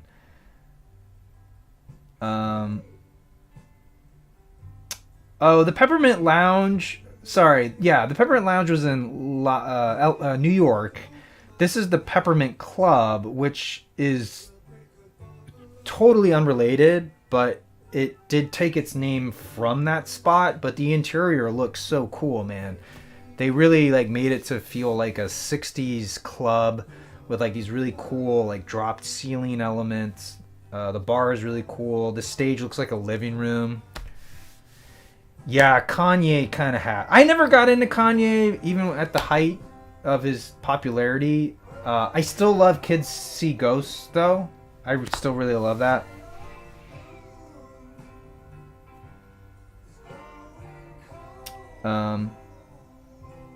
Lionheart. Yeah, man. I mean, honestly, it's... I will say that I don't think I've really been to a bad venue. I think a really cool venue actually is Permanent Records Roadhouse. That's a really cool spot. Favorite vinyl store at the moment is Record Safari. That's a really cool spot. I highly recommend checking it out. It's a great layout, great location, always easy to park, very eclectic selection, and it's a good mix of new and used stuff.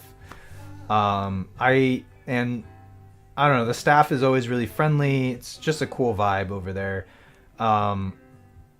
It's also, it's pretty convenient to get there for me from where I live. But Amoeba is always fun to go to. I just don't love the new location. The old location was a lot better. Atomic Records is really cool. Freak Beat is really cool. Mono Records, Permanent Records. Who else? I honestly don't find myself going to the record store that often because I'm usually pretty busy. I'm usually pretty busy writing stuff, and yeah. Yeah, my favorite unique record, I really like the album by Richard Houghton that he hand cut to make a hologram, and then that Ren and Stimpy kitty litter filled record is really cool. I don't have any Hoyt Axton albums. Did I say that right? I don't even know. A lot of these names I've never said out loud, and I feel embarrassed. The Pusher.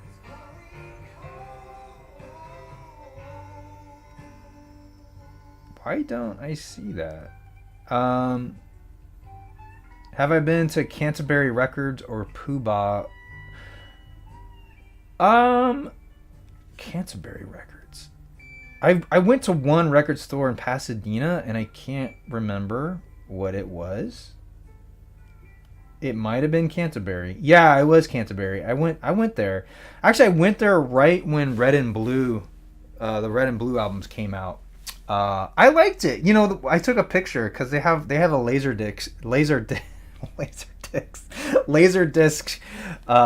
collection area. They have a bin of laser discs, and in there they have a disclaimer sign that said these are not records.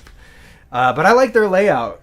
In their vinyl section, they have like record store day releases, and they list them by the year that they came out. But I haven't been to Poobah. I went to another place called Cymbeline, which reminded me of a place in Santa Cruz, at least in terms of names. What do I think about Oasis? I like them. I like them a lot. I mean, I absolutely loved What's the Story, Morning Glory. I mean, they were like a cultural force in my head of my upbringing. I wish in America we got more Blur, but it felt like we were pushed a lot of Oasis and we didn't really hear Blur much. But I think in hindsight, looking back now, I prefer Blur over them if we're talking about rivalries. Has there been any changes in your Beach Boys ranking? No. The Gremlins movie he wrote? What? Who and what inspired your 50s, 60s style? A lot of it was my really good friend Phil. He was into the 50s stuff. But really, it was just like... I just thought that was cool. I thought James Dean was cool. I don't know. Something about it just felt so cool. Will you save this hangout and chat to the channel? I like to go back and save lives. Yeah. Everything gets archived. It just becomes unlisted. So, hashtag laserdisc.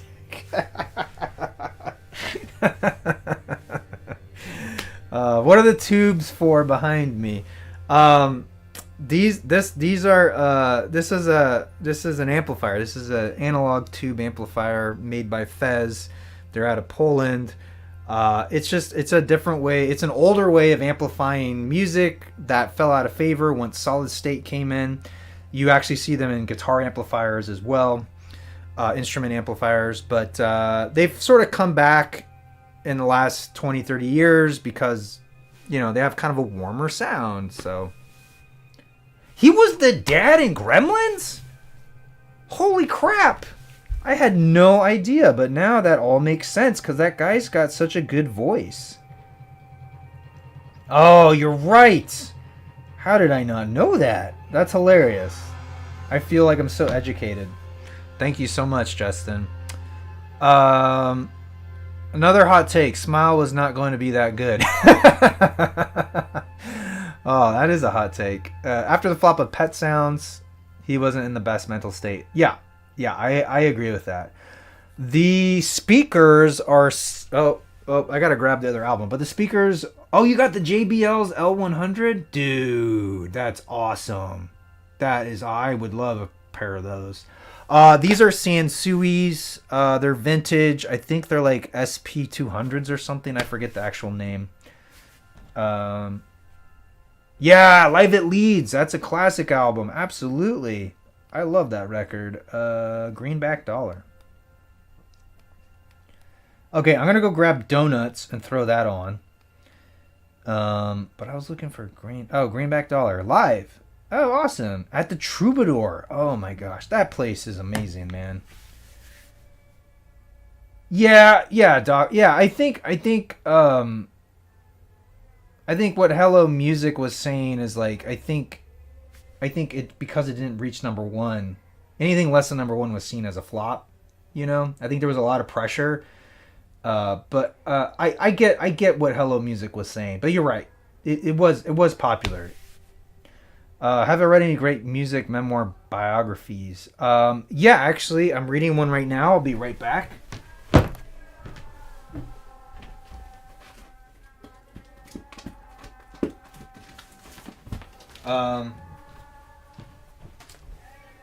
Yeah, actually, I just interviewed the authors, so look for that. This isn't even out yet, but Rockin' the Kremlin. It's insane, dude. David Junk was the first CEO of Universal Music Russia, and he's responsible for bringing Eminem to Russia. It's so crazy. It's a really incredible book. Comes out next month. But yeah, I've been reading an advanced copy of it. It's really cool. Yeah, we're gonna do. Oh wait, one of these is a bad record. Oh shoot, I forgot because Vinyl Me Please released this version of it, and I forget. Oh man. Oh no, I don't remember which is the bad one now. One of these is. Oh no. Well, we'll find out, I guess. I should really mark these next time. Where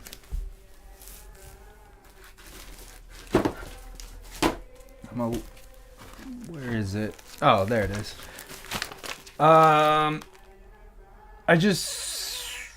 Oh yeah, Pet Sounds. If it had included Good Vibrations, absolutely. Did better than Shut Down Volume 2.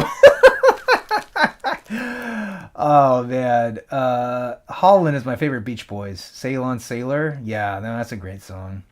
Holland is a great post Pet Sounds album. Absolutely.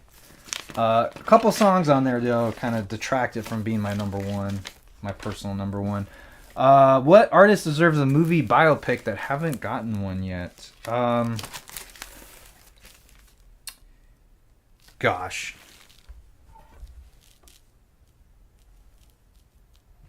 That's a great question. Who?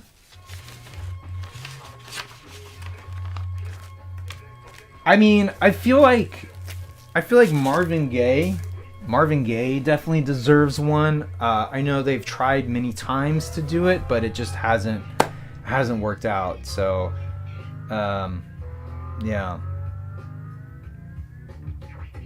Oh, that's awesome! Just Can't Stop It reissue. That's so great, Brendan. Congratulations. Hello Music says my stereo is a 70s Pioneer stereo receiver model SX750. Oh, that sounds awesome. That is so cool.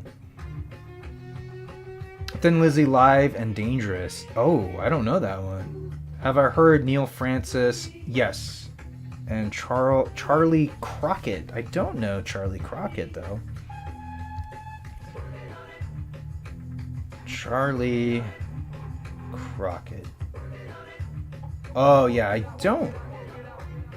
Oh wait. Did I listen to $10 Cowboy? Yes. I just didn't know his name. Thank you for the reminder though. I'll revisit it. That Chet Baker movie is awesome.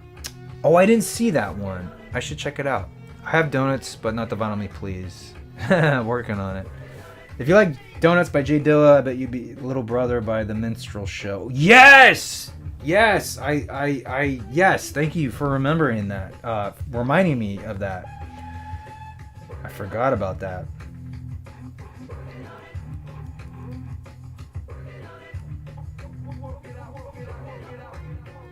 Yes, The Minstrel Show. That's a great record. I love that one. Thank you, Josh. I appreciate that.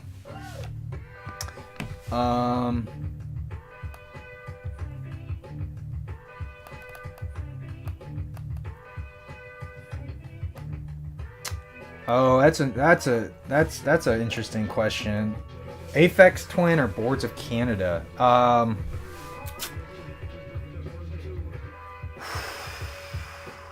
I feel like pound for pound, I think I'll lean towards Boards of Canada, but it's a neck and neck, man.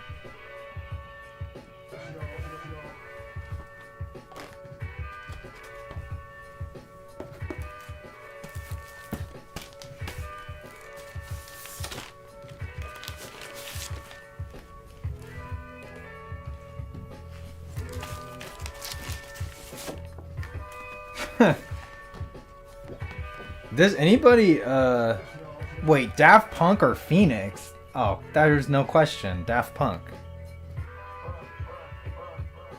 Man, the good old days of Vinyl Me Please. Favorite Beastie Boys album, I feel, for me, is Ill Communication. I do have the Fluence turntable. It's in my room. Check out Live and Dangerous. Also, Rory Gallagher live albums. Okay, thanks, Thomas. Favorite Beach Boys record is gonna be Pet Sounds.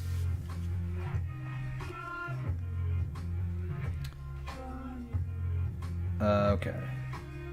Rory Gallagher.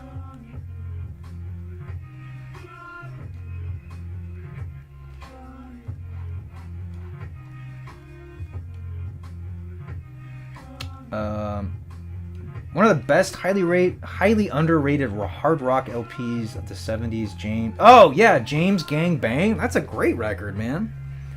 License to Ill or Paul's Boutique? Paul's Boutique, definitely. I don't think there's there's no question in my mind about that.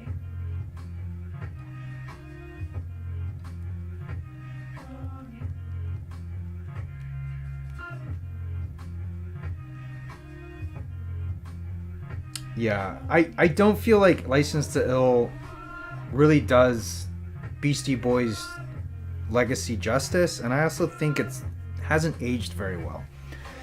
Paul's Boutique, I will say, for me, it is a Dust Brothers album that features the Beastie Boys on it, because it's so unlike anything else they ever made since.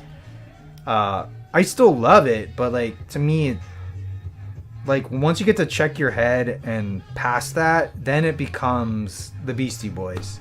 But Paul's Boutique is such an outlier in some respects. It's almost like the polar opposite of License to Ill.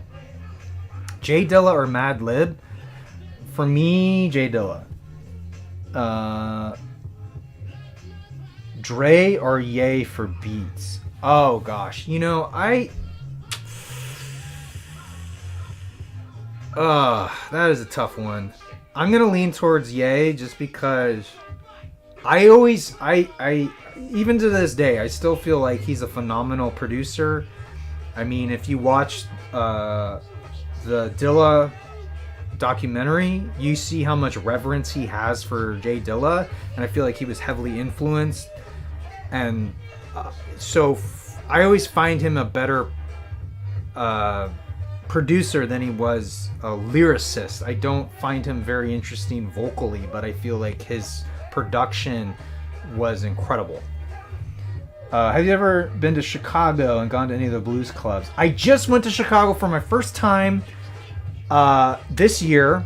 I did not get to go to any blues clubs, but I would definitely. I plan to go back and definitely do that. There was a lot of stuff I aim to do, so I'll put that on my list to go check out. Thank you.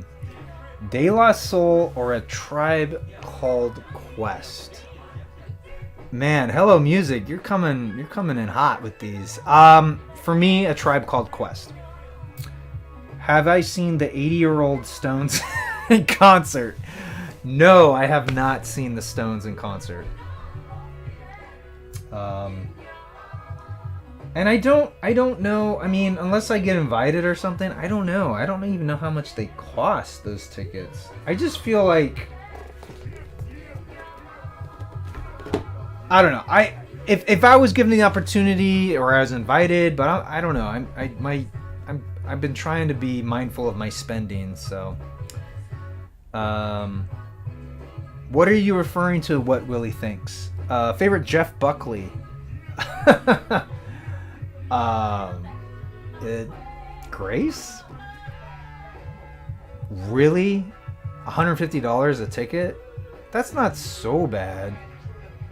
The Stones are getting so old, we need them to run for president. Someone get a 45 pressed of Mick for president. That's funny. Yeah, I mean, I hear what you're saying.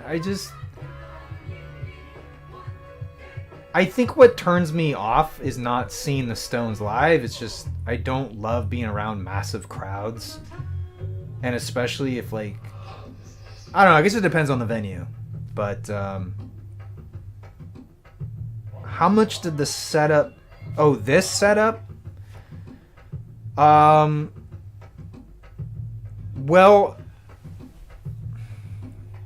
you're talking about the audio, right? Is that what you mean? You saw Doctor Insomnia. You've seen the Stones 3 times. How did you enjoy it? I honestly hasn't. I didn't actually. The only thing I really bought were the speakers. Everything else was sent to me, and I created content for it. So, oh, you know what? Can you even see? I should have put the visualizer on. That would have been cool. You know what? I'm gonna be right back.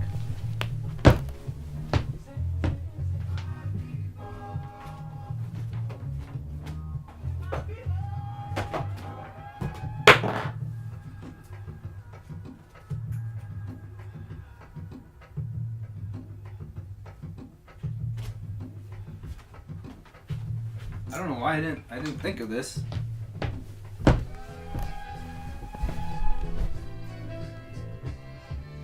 Oh, do I not have a plug back here? Oh, that might be what.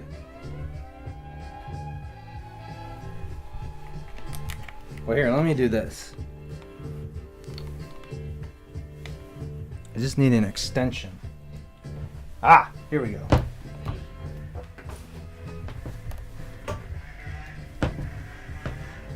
Ah, shit.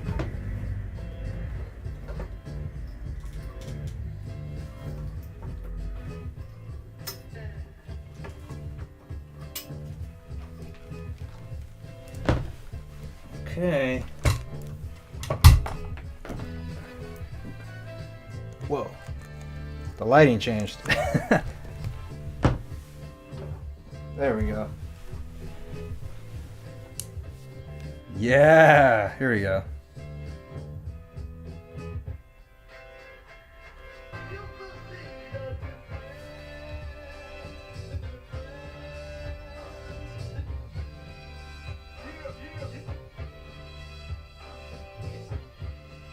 Oh, that's kind of cool.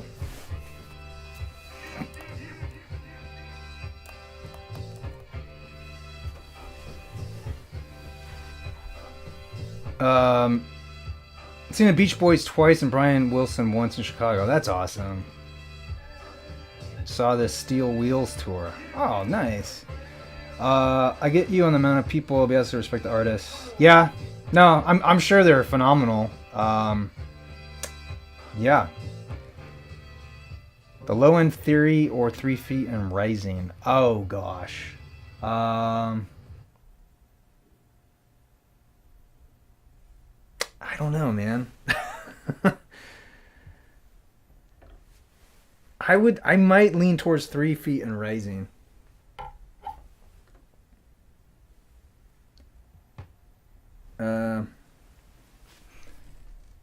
My favorite Beatles movie would be A Hard Day's Night. I'm gonna try a different mode here.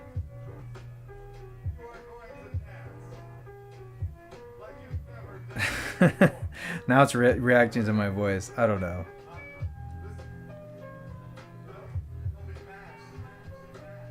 I think I need it. I need the speaker on the other side.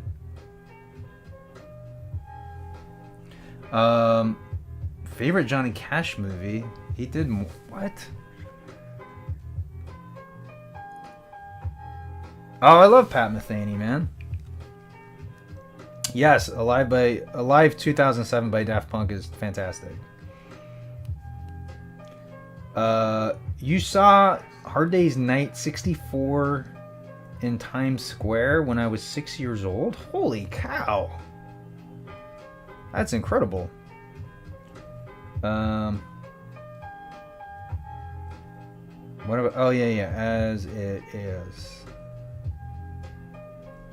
Let's see if I remember this song. I don't know if I knew it as it is.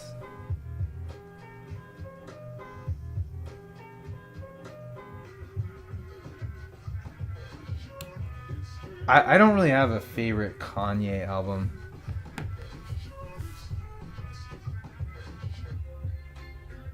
The Citizen Kane of rock movies. I like that. That's good.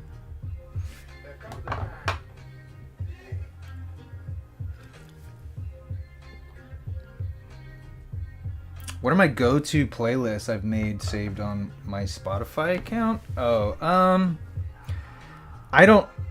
does it count if my go-to is Discover Weekly? That always changes, but I really like that. Sometimes when I don't know what to listen to, I'll listen to one of my own playlists, like my favorite albums of a certain month, or favorite songs. College Dropout is fire. Yes. Time the Donut of the Heart is fire.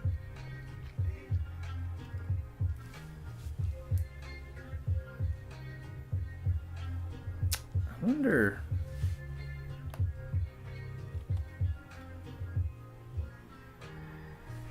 I need to get a different setup over here for the visualizer.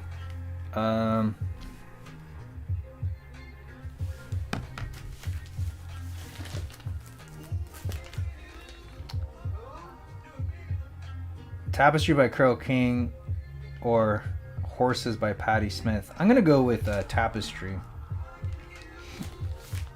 It was funny. I was talking to these authors, and Fred Bronson, he was telling me he was interviewing Carole King for like a newspaper, and it turned out she was recording that album when she like stepped out of the studio to talk with him, and then went back in, and he had no idea she was recording that record. What Willie thinks. I'm doing okay, man. Yeah, I'm doing good. Things are much better. I still have some challenges I'm trying to deal with, trying to figure out some life stuff, but all in all, I'm pretty good. What happened to the cocktails I used to do after reviewing the album, Santi? Yeah, I created a second channel called Mixing with the Geek. And I did some stuff last year, but part of my whole reevaluating my life thing, I've sort of changed my relationship to alcohol a little bit. I don't love it as much as I did, and so now I'm rethinking that, and I think I would like to move in the direction of like non-alcoholic or different types of cocktails, maybe lower proof cocktails. I'm not sure yet. I just haven't put a lot of effort into it, to be honest. Do I like Little Feat? I guess they're not. I don't know. I don't really listen to them a lot. Corinth, thank you so much. I really appreciate that. Ghostbusters and Gremlins both turned 40 yesterday. Wow, I don't feel old at all. If I get back into doing drinks to pair with music, would you ever brew your own beer? Pretty fun hobby, not super expensive. Usually my recipes end up being about $1 per bottle. Hey, that's really cool. I'm totally into the crafting, the actual making of beer and spirits, but I just haven't gotten into that stuff just because I'm kind of in survival mode, so I'm trying to figure out how to support myself moving forward. With the film industry being the way it is, and just my current situation, it's just like I can't. It's just like it's hard to rely on stuff. I don't know. I'm also getting older, and I want to be more financially stable than I have been for the last 10 years. So it's just been a little bit of a struggle. So like a lot of hobby stuff, I would love to do some of that stuff. I don't really feel like I have the time right now. Sgt. Pepper's or Pet Sounds? For me, I'm gonna go with Sgt. Pepper's. Misfits or the Cramps? I'm gonna go with Misfits.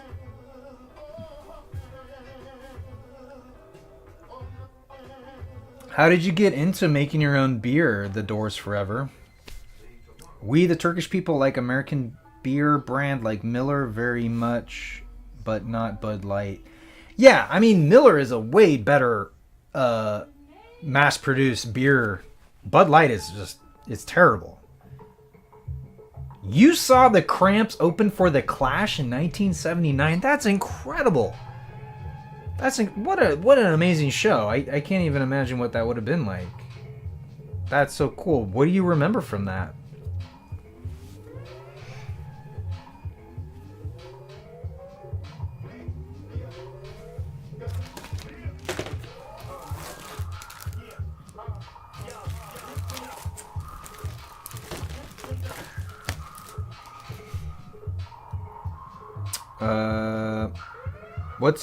What's going on versus Pet Sounds? Oh, what's going on?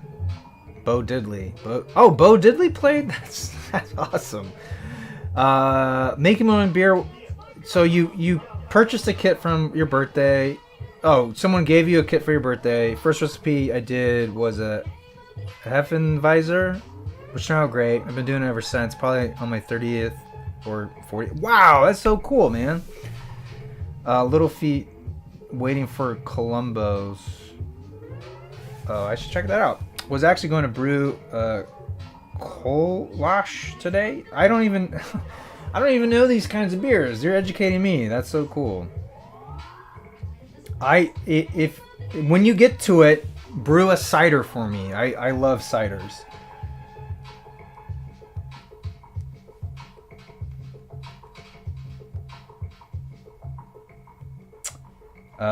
Hey, big guys. Hey, you ate? What'd you have for lunch? Own anything by the Hondells or Honeycombs? I don't. What was that Little Feet record? Waiting for... I don't know that one.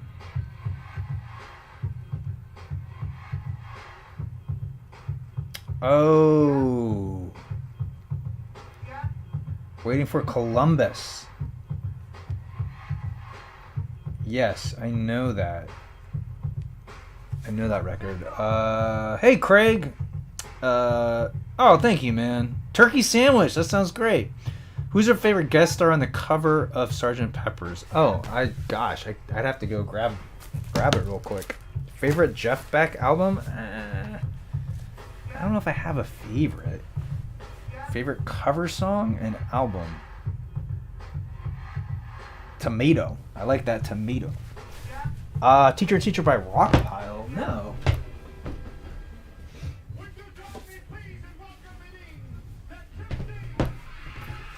Let's see.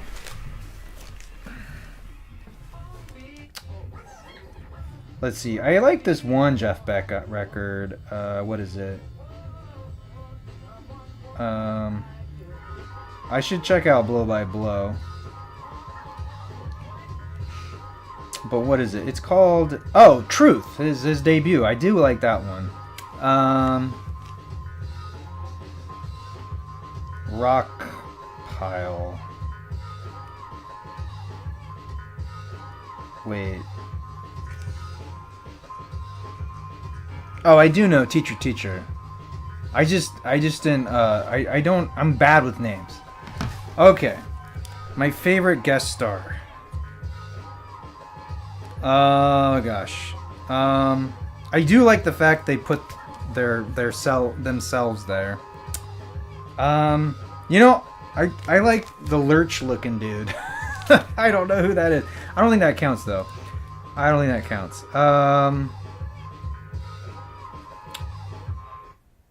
kind of like Bob Dylan looking kind of apathetic here. He's just like, really, you're gonna put me on here?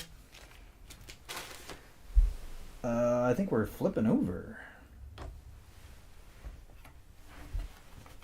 Flipping over to... Oh, that was... I think it's this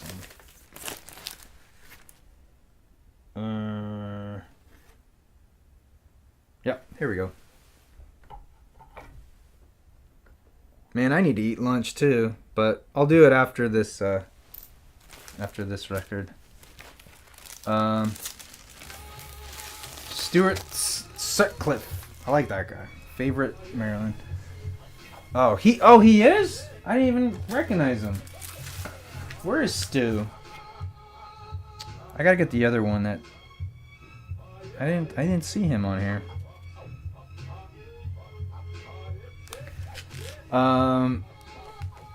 I have a collection of 45s. I don't really collect them much. You've been listening to the art rock minimalist band Suicide lately. Very interesting music. No Wave. Suicide. I don't think I've listened to them.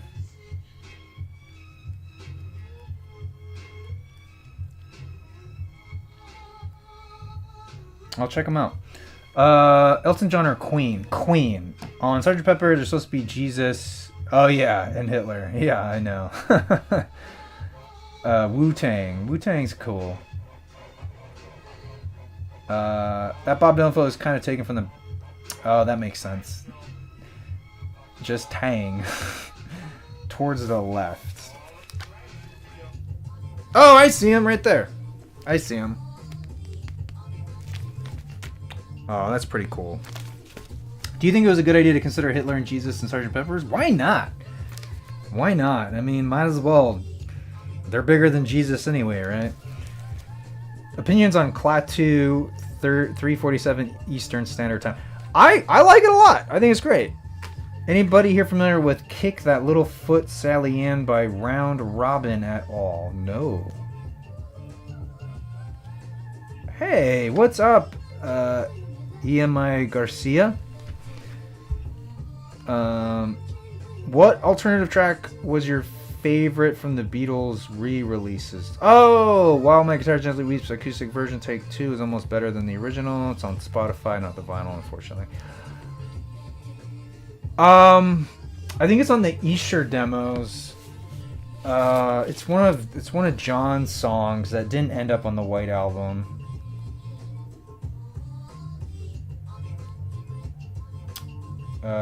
Where is it?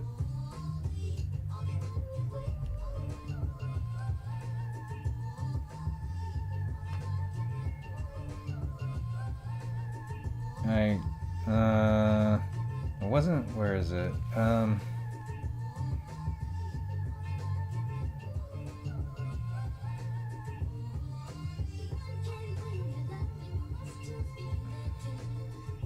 Oh, Child in Nature. That might be one of my favorites.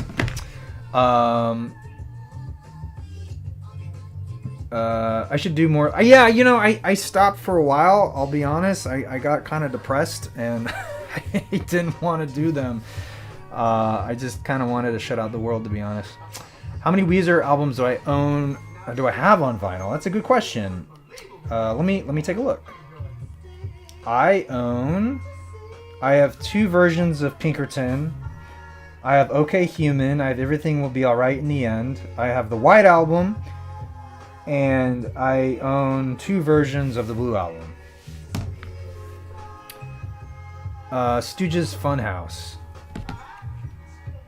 Songs from the Big Chair is an amazing record by Tears for Fears. Definitely one of my favorite records. Absolutely.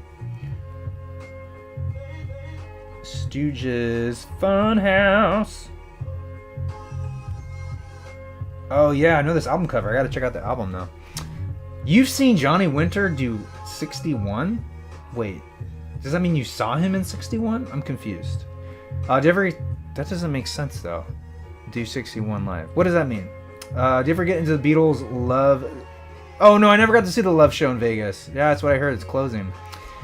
Ever heard of Let It All Hang Out by the Hombres? Dude, big guy, you know I don't know a lot of this obscure stuff. I love that you sent me all this though.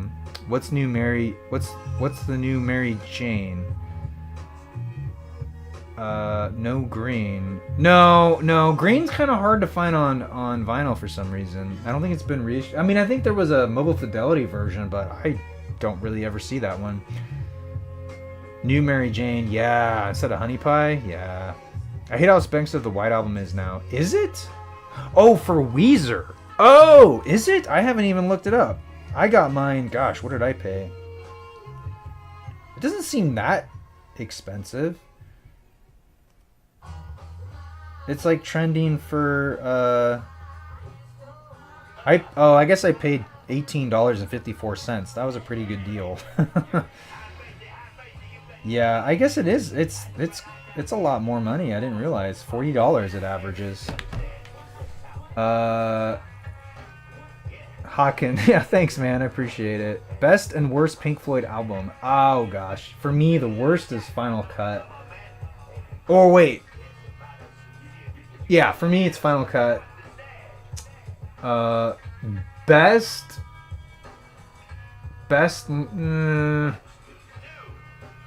I used to. I don't know.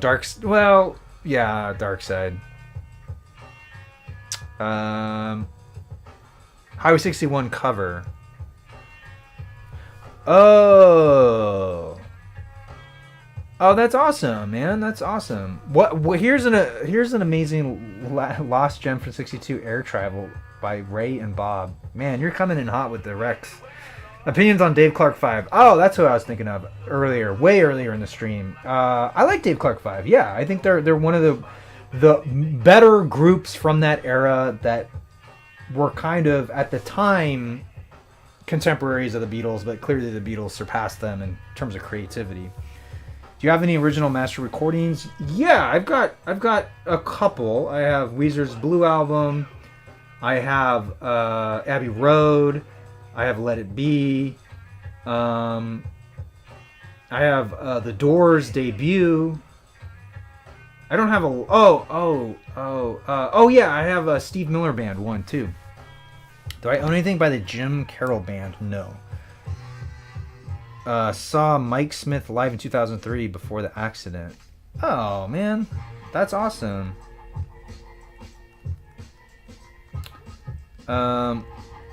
You're gonna see the King Crimson Beach show with Steve Vai. Oh, am I gonna see that? I didn't know about this. I wonder. I bet they're coming to LA, huh? Do I ever try to work out which of the early Beatles solo stuff would have combined to make a final classic? Yeah, I did. I did a video on that. What was it called? I think I called it The Lost. Let's see, Lost. What did I call it? Yeah, the Lost 1971 album. I'll put it in the chat real quick. Give me a second. Oh, here we go.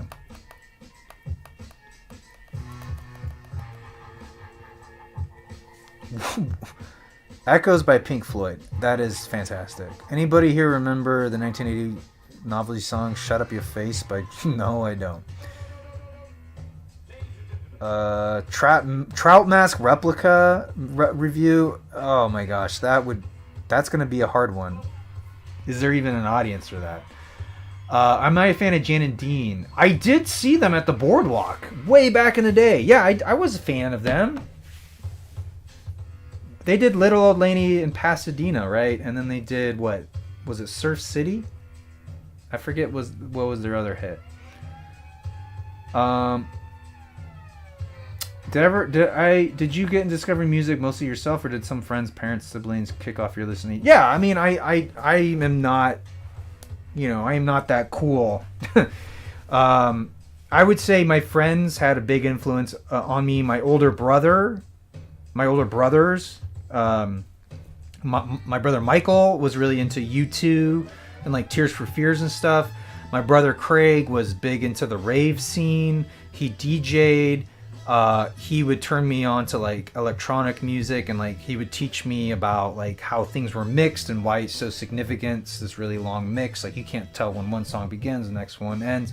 My dad was really into the Beatles and like Eric Clapton and the blues and stuff. He got me into Traffic. My mom was really into like Genesis and Pat Metheny and Peter Gabriel. So like that was like a big influence on me. And then my friend Jason, as a sixth grader, was really into Jimi Hendrix and classic rock. So he turned me on to classic rock.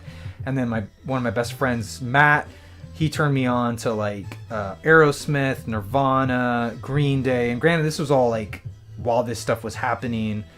And then beyond that, I went to college. I was influenced by my college friends, so like Death Cab for Cutie and like what I can't think of their name right now.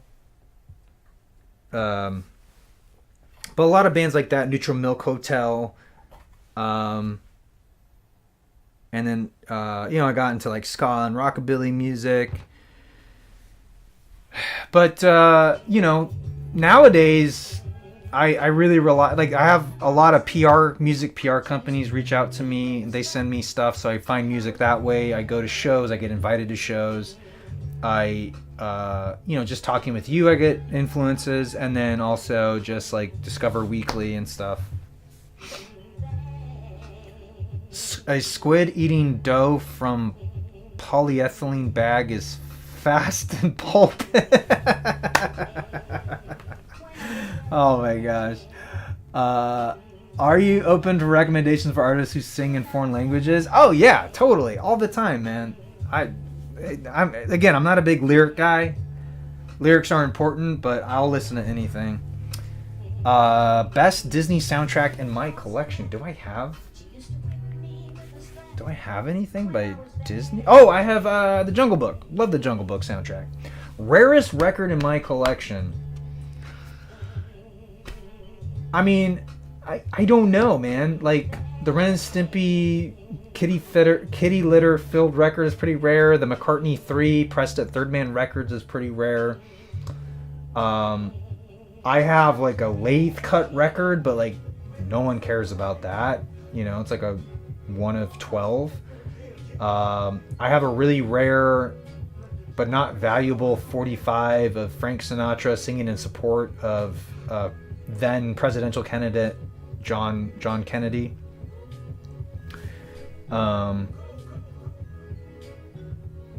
That's about it. I have a yeah, no, that's about it. Tasman Archer Sleepless Seattle is a fantastic. Oh, I'll check it out.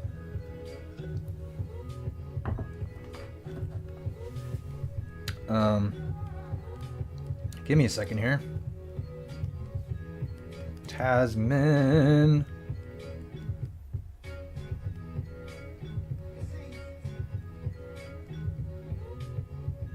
Awesome, thank you. Adrian Bellew is going to tour with his Crimson stuff. Oh, that's cool. There's some interesting Iranian psychedelic during the late 70s. Oh, that's cool. Motherlode James Brown. I don't know that one. Brian Wilson wrote and gave Jan and Dean their song Surf City. You can hear Brian's. Oh, I didn't realize he gave it to them.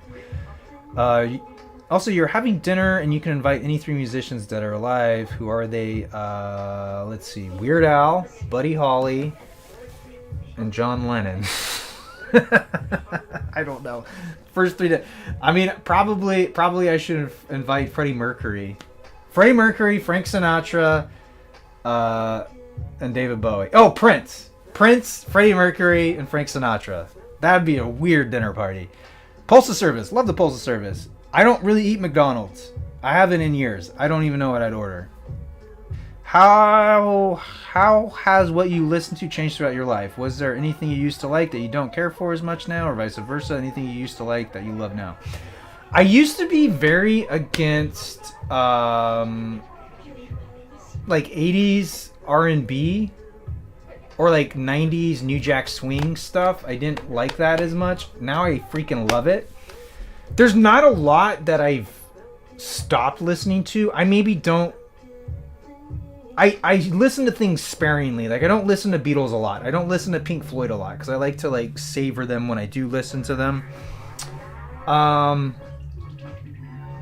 would say, yeah, I don't really listen to Weird Al that much. I really like him as an artist, as a person. I really like his original stuff. Yeah. So I don't know if it's really changed. The only thing that's really changed is like I've expanded more and I'm less. I'm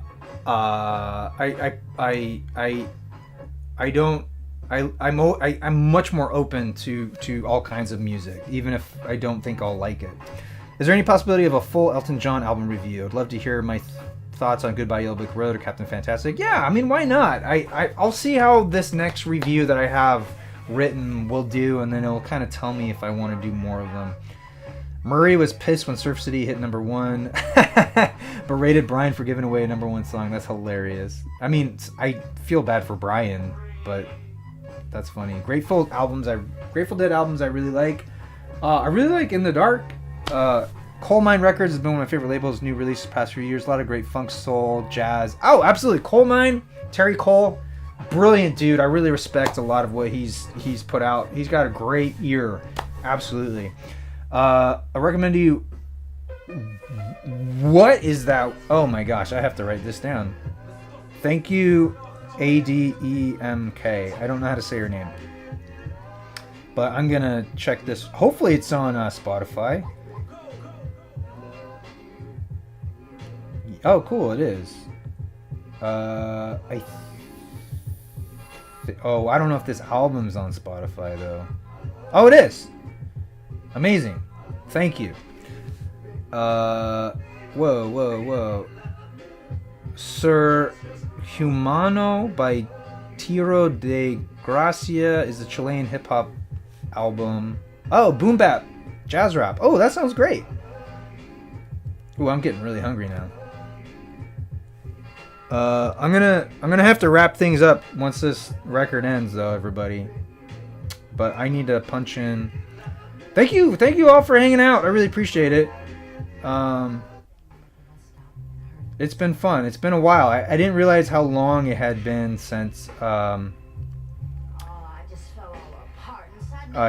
done one of these. Kind of crazy.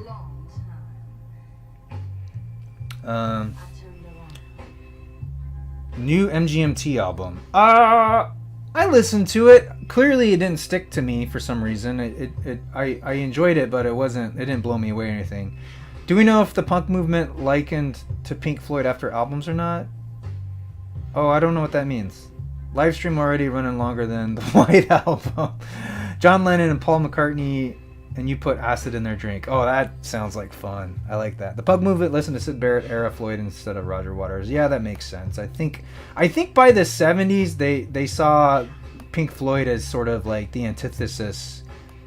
You know, they became like what they loathed, the punk movement. They became like very rich and all that kind of stuff, and they were associated with a lot of the extravagances of a lot of prog rock. Dinner with Prince. You can play basketball against him while he's in his stage outfit, then have pancakes afterwards. All right, Sam. Last one from Sam. Have you listened to the music from the Manchester scenes? If not, start with the Stone Roses. Oh, yeah. Love Stone Roses. Thank you so much, Sam. Yeah. No, I love that record. It's funny, though. There's that joke in Shaun of the Dead where they throw Second Coming by the Stone Roses. And they're like, chuck it. What are my thoughts on Alice Cooper? Yeah, I like Alice Cooper. Like, he's not like my go-to, or I guess I always get confused between the band and the artist and which one is better. But yeah, I mean, much respect to Alice Cooper. Oh, no, man, I'm sorry. What was an artist you would say was one of the first artists with political lyrics? Just normal songs and anthems. Oh, that's an interesting concept. I never really thought of it that way. I would say you'd have to probably look in the folk era, like This Land Is My Land or whatever. Who sang that? I forget who sang that. I would say that, blues and folk is probably where you'll see some of the first artists with political lyrics. Well, thank you, The Doors Forever. Yeah, it was fun, Dr. Insomnia. Trade with me. You give me some of Yesterday's Second State, and I'll give you a copy of Summer in Paradise on CD cassette. Yeah, that sounds fair. I love the Jose Feliciano version of Light My Fire. Oh, I should check that out. I do like Sigur Rós. Is that how you say their name? I've never been that into Fleet Foxes. They're very forgettable for me for some reason. Muerte by Casebrero is a Venezuelan boom bap. Okay, I'll check that out. I do have a Second State Butcher cover. Yes, it's a mono. Have you ever been to London? Yes, I've been to London. I've been to Bath. I think that's about it. Oh, no way. The rooftop concert location is only about 3 blocks away from the Ziggy Stardust album cover location. That is so cool. I need to go back and like really do a music focused tour. You know, I went to EMI Studios, or I guess it's Abbey Road now. I went to Abbey Road Studios. I'm gonna check out this Cancerbero. Okay. What was the album? Oh, Muerte. I play guitar. I used to kind of play trumpet, not anymore. Woody Guthrie, thank you. I couldn't think of that name. Yeah, thank you, Post-Apocalyptic Trio. All my songs are protest songs. Who is crazier, Syd Barrett or Brian Wilson? I'm gonna say Syd Barrett. Liked your Dookie review. Ever gonna do another Green Day review? Also, what's your favorite Stones album? I don't know if I'll do another Green Day. We'll see. People were asking about Insomniac or Nimrod, maybe. Favorite Stones album?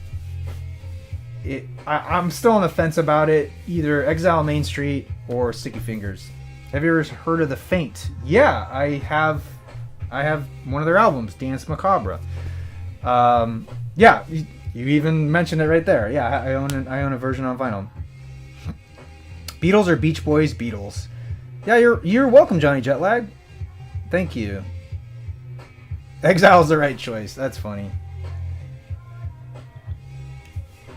You got your master's in London, and the school I went to was where Pink Floyd met and formed. No way. Jimi Hendrix played his first UK concert, and Cream killed Clapton.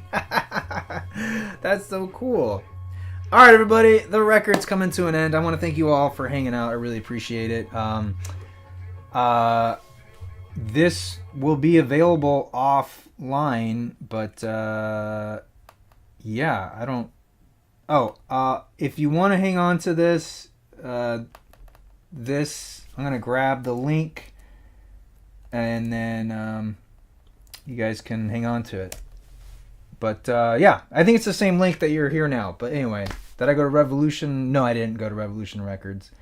I will next time, though. All right, everybody, take care. Enjoy the rest of your day, afternoon, evening, wherever you are. I really appreciate you all hanging out with me. I've had a great time, so thank you so much. Take care. Yep, we're going to end.